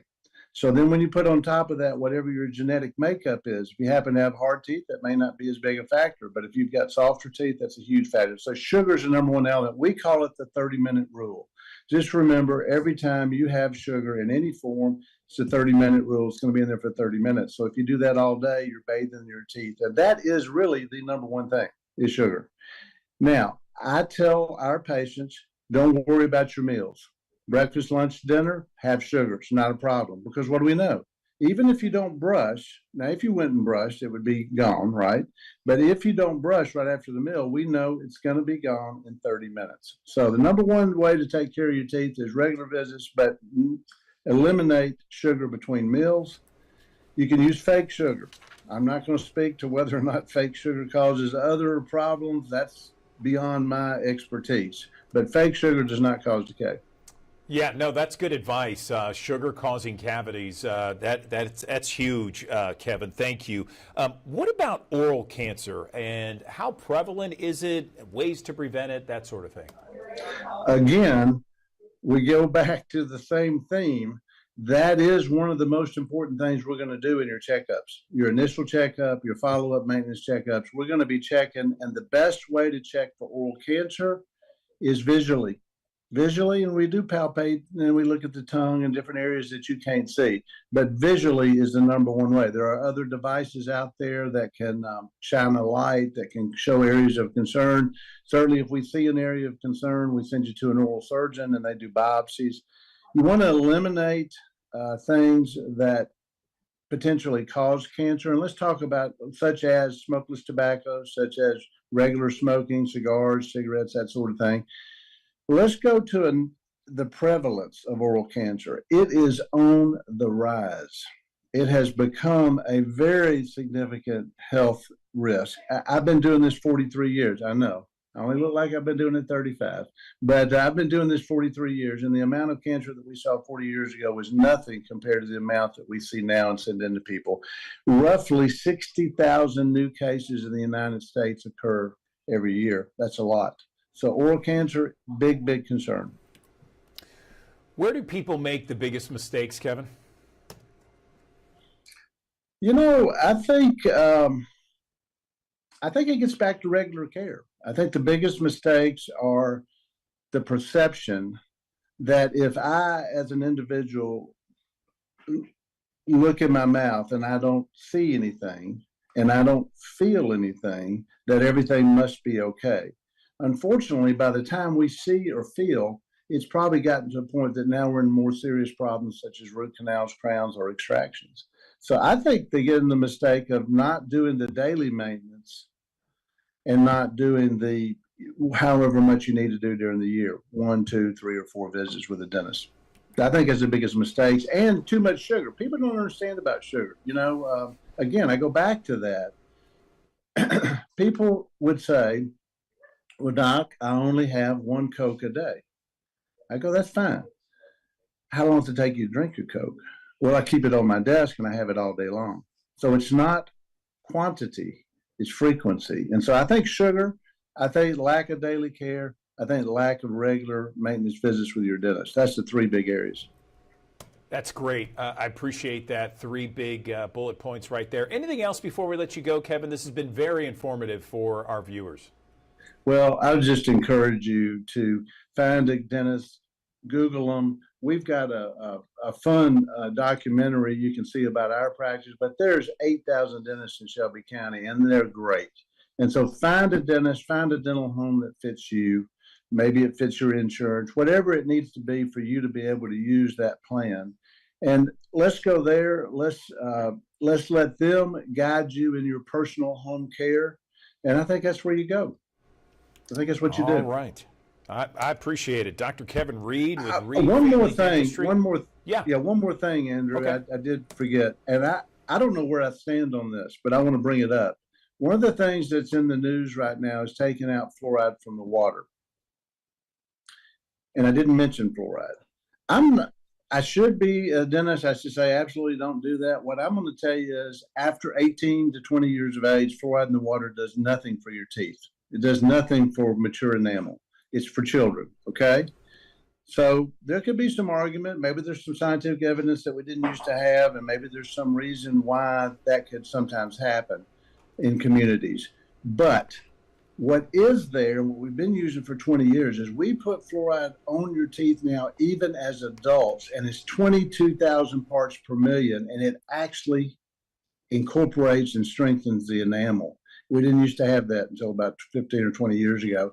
So we do treat adult teeth with fluoride, and that's very important for hardening the teeth. In the water, great, very important for children. In the toothpaste, it's really insignificant. 80 to 100 parts per million does nothing really in the toothpaste. So that's important, fluoride. Okay, all right. Well, you got that in there, Dr. Kevin Reed. We appreciate your time. Thanks you. for explaining how important oral care is to our overall health, where people make mistakes, what people can do, just simple, easy steps to live a optimal, healthy life. We appreciate your time on the Digital Desk. Thank you. Thank you. All right.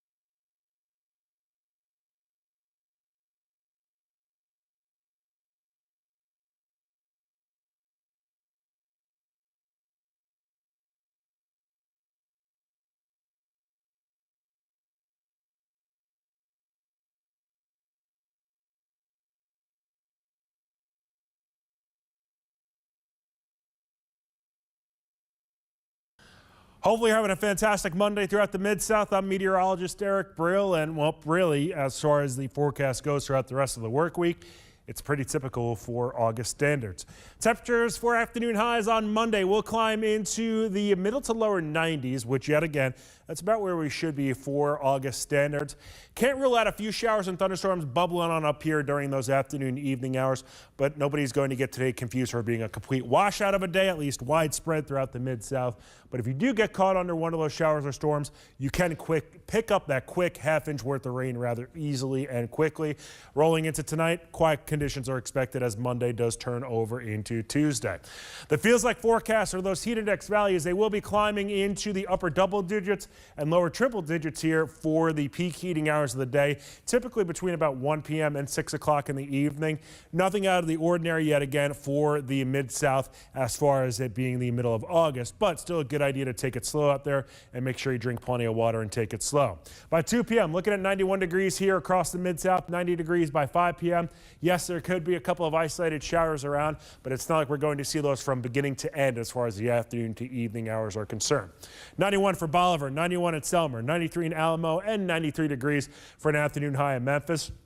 Over into northern Mississippi, northeastern side of the state, we'll be seeing some lower 90s, middle 90s mixing in from Marks, Mississippi, Clayton, Clarksdale, even over into Tunica, and 92 degrees for Senatobia. Last but not least, northeast Arkansas, middle to lower 90s, 92 for Haytime, Missouri, but 94 degrees is the expected high into Helena, West Helena, with a couple of showers possible during the afternoon, evening hours, but I really don't think it's going to be a washout of an afternoon or an evening at all. Low temperatures rolling from Monday to Tuesday, middle to lower 70s, partly cloudy skies. Might see a stray shower early in the evening, but most of the night is going to be dry. It should be pretty mundane and pretty quiet as well. So I think we'll take that and run with it and be A-okay with that too. Fast forward into Tuesday. So I think we'll be able to gain a degree or two and maybe see just a smidge more humidity. So notice those feel-like temperatures, they do bump up truly into the lower triple digits here for the afternoon hours on Tuesday. Still a wise idea to drink plenty of water. Just take it overall slow out there. Utilize the shade and air conditioning when you can, and wear light colored and loose fitting clothing here so this way could keep your body a little bit cooler. The WMC First Alert Weather app or the Action News 5 First Alert Weather app, good one to have on hand here. So this way you can check out the interactive radar, the extended forecast, the hour-by-hour forecast, and get the latest and greatest details and updates here as far as the weather goes around the Mid-South. And if we turn around and look at the 7-day forecast here across the region, afternoon highs will top off in the middle to lower 90s. Rain chances do bump up ever so slightly from Monday to Tuesday, and we'll keep it at a 30% chance for Tuesday, Wednesday, Thursday, and Friday before it slips back to a 20% chance moving into the third weekend of August, which is this upcoming weekend. Notice your afternoon highs, though. They'll be back into the middle 90s. So day over day, there's really not much of a variance, but temperatures will start to warm up ever so slightly when we start to see slightly lower rain chances around the Mid-South. Don't forget to download the WMC First Alert Weather app. Keep yourself cool out there. You get caught under one of those showers, keep yourself dry as well, and have a great rest of your week.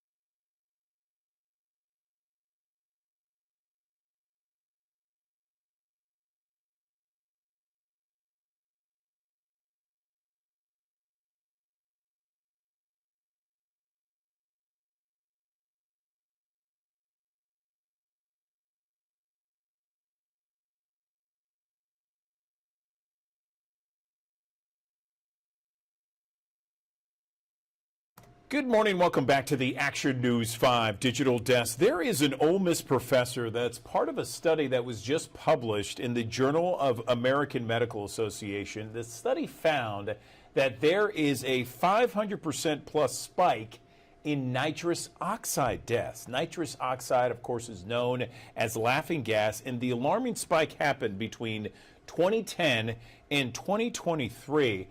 On the Action News 5 Digital Desk, we are joined by that professor, Ole Miss researcher, Dr. Andrew Yockey, to talk more about these findings, including who it's affecting the most. Andrew, good morning to you. So tell me first off the genesis behind this study. Why did you do it? Good morning.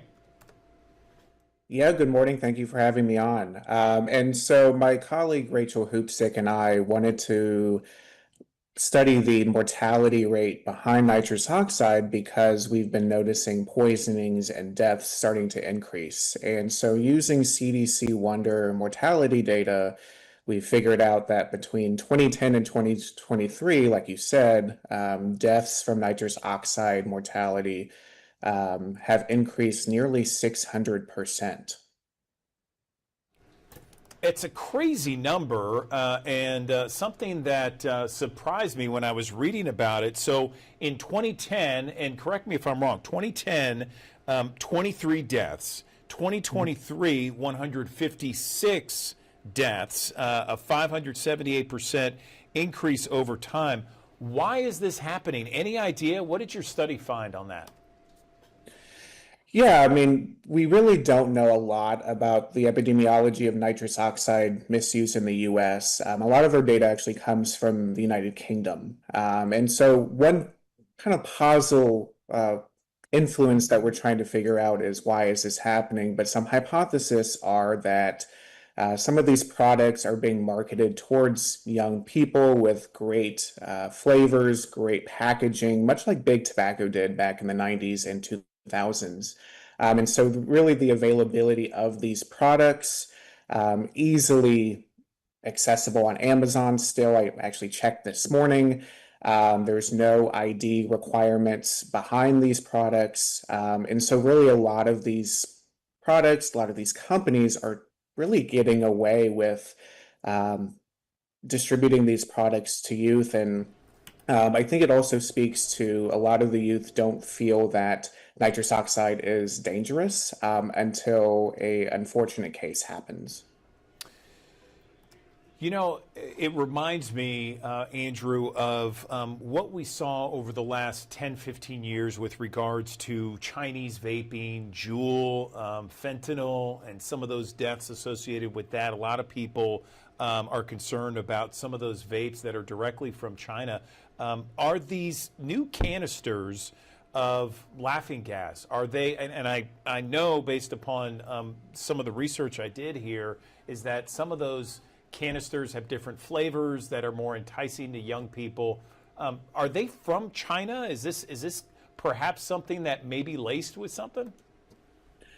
Really don't know yet. I would say a lot of these products also are marketed here in the US. There's kind of been this lax regulation towards the use. Now, some products may come from China and elsewhere, but I would say the majority of these products are here in the US.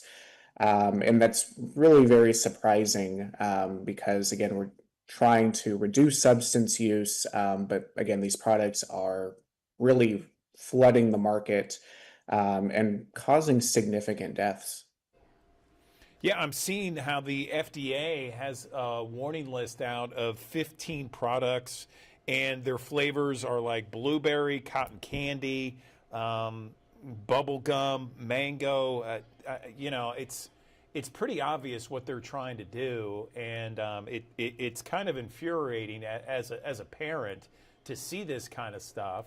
And I know that there are thousands of people watching us right now, Andrew. What would you suggest to some of the thousands of people who are watching that maybe are concerned and are just hearing about this for the first time?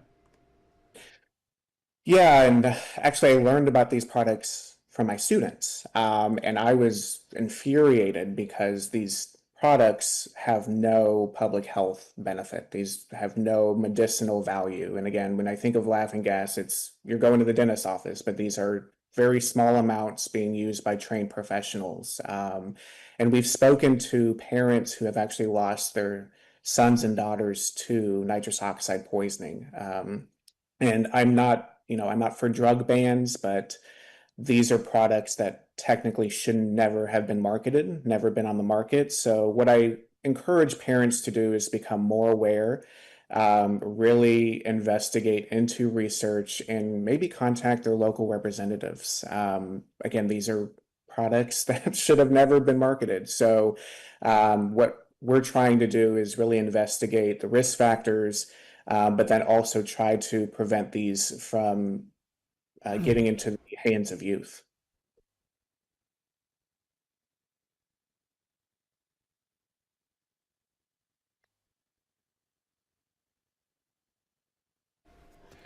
Yeah, and I mean it's difficult. I think some of our research we want to try to monitor these products. Right now, we're trying to do some studies on where these products are coming from, but essentially, I mean, I checked this morning, these products are still on the market. Yeah, it sounds terrible here. I guess, just parents need to be vigilant in addition to some of the kids out there. Anything else we can touch on that was of note in the study that you did?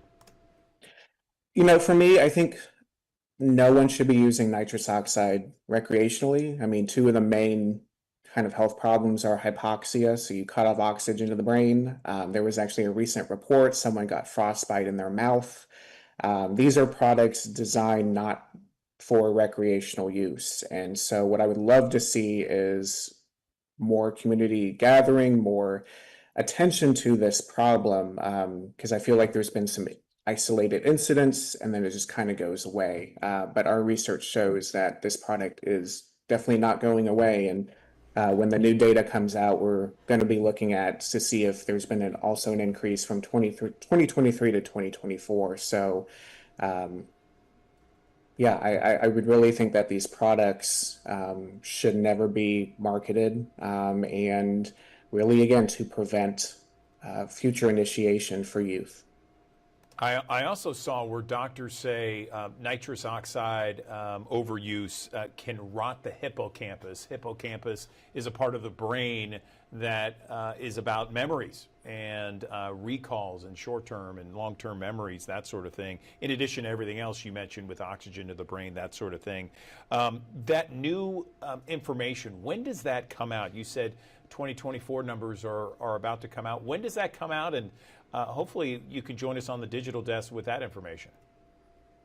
Yeah, I would love to. We're hoping, hopefully by October, November, those numbers will come out. And actually at Ole Miss, we're going to be doing some surveys in the fall to look at prevalence and risk factors of nitrous oxide misuse among college students. Because again, these products are readily available and they're actually being targeted almost to college students now. So and then we're going to try to do some additional research looking at what are actually in these products. We do some chemical analysis. So much like previous research that we have found, some certain products are being marketed, but they contain metals like zinc and lead.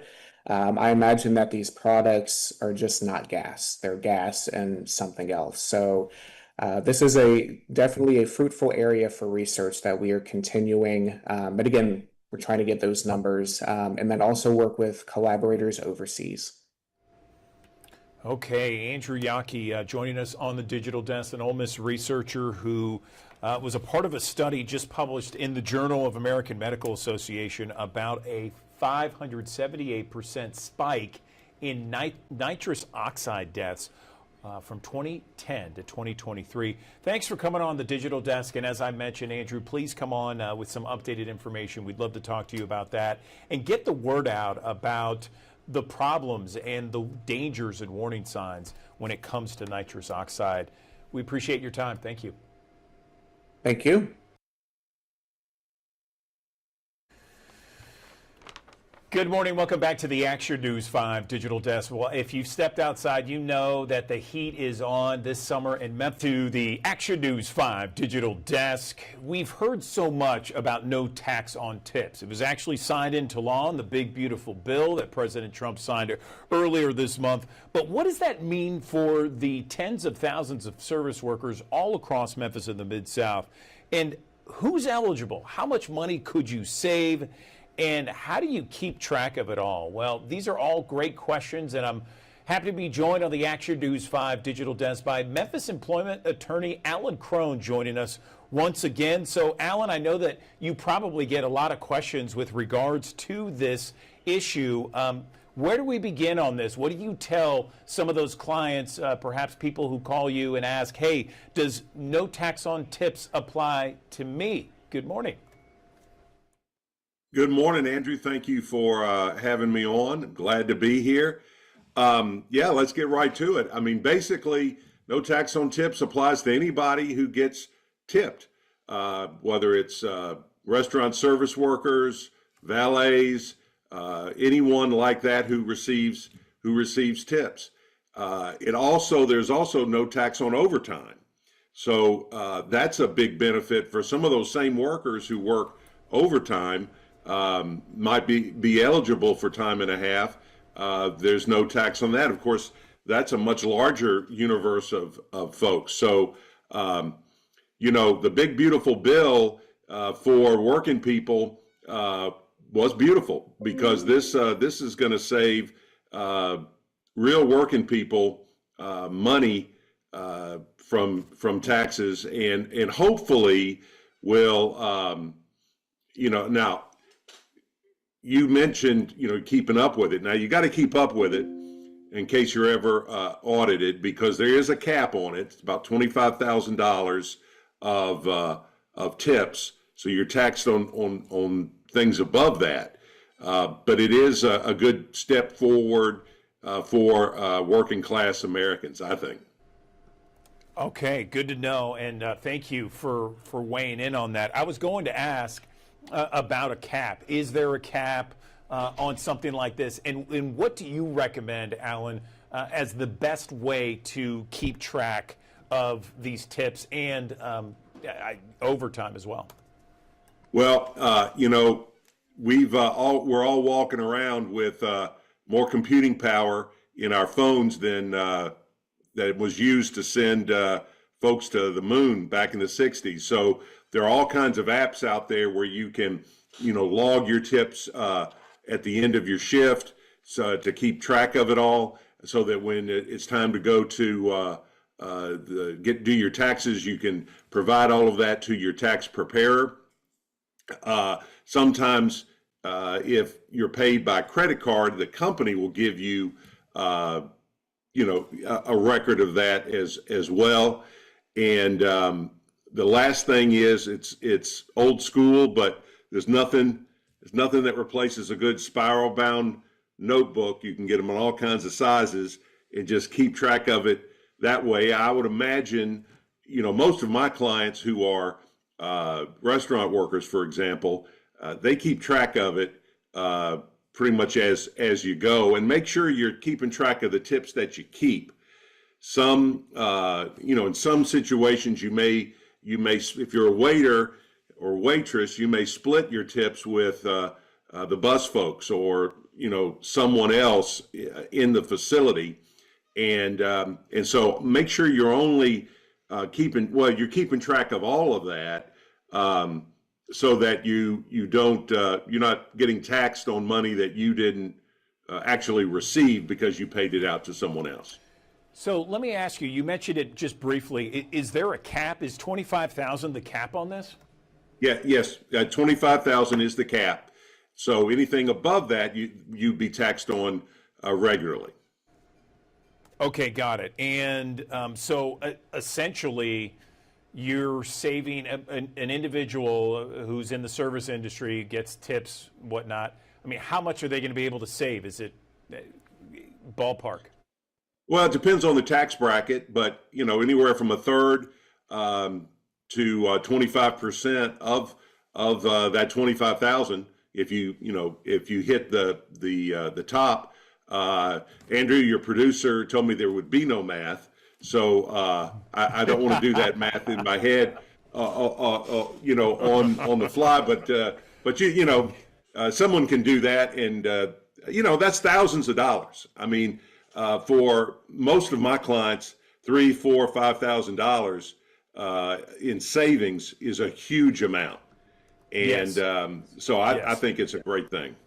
Yes, and you mentioned, and I just want to reiterate, this is anyone who gets tipped or anyone who receives some sort of tip, overtime, that sort of thing, is eligible. It doesn't have to be a certain, waitress, server, host, that sort of thing, right? Well, that's right. Mainly, I think we're looking at restaurant workers who are the most tipped, and they, I don't want to get off on a tangent, but there's also what we call the tip credit, which is a special wage and hour law for folks that are customarily tipped. And if a large part of your revenue or compensation is tip based, then this applies to you. And then if you're eligible for overtime, the overtime element of this applies to you as well. Anything else you want to mention before we let you go, Alan? This has all been very helpful for the thousands of people who watch us each and every morning. I would say this, that the tip credit, particularly for restaurant workers, is often abused.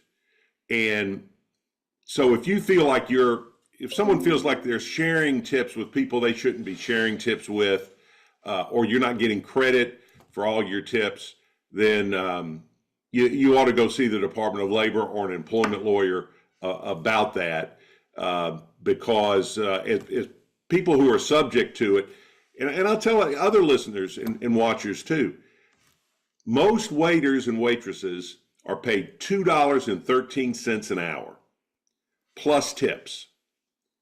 And so tip your waiters and waitresses. Over tip your waiters and waitresses if they do a good job, because that's where they're getting most of their compensation. And most people don't really know that. Great advice there from Memphis employment attorney Alan Crone on the Action News 5 digital desk. Alan, again, thanks for your time here. We appreciate all the knowledge. Thank you. It's my pleasure. Always glad to be on the program. Appreciate it, Alan. Okay, and that does it for us here in the Action News 5 digital desk as we once again take a live look from our High 5 camera downtown, 84 beautiful degrees, and what a shot that is of Tom Lee Park, the Mississippi River, the I-40 bridge there, and the skyline along with the pyramid on this beautiful Monday morning. So we are wrapped up here on the digital desk. Stay tuned for Action News 5 midday with Jerry Askin and Eric Brill. Take you through the next hour with your news headlines and your forecast for the next week and the weekend. And then join us bright and early once again tomorrow morning.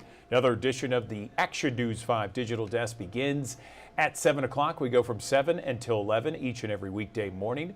It is our streaming channel on actionnews5.com, our free news app, all of our digital headlines, or digital platforms, I should say, like Amazon Fire, Apple TV, YouTube, and Roku. And you can watch us on television, digital channel 5.3 or channel 907 on Xfinity.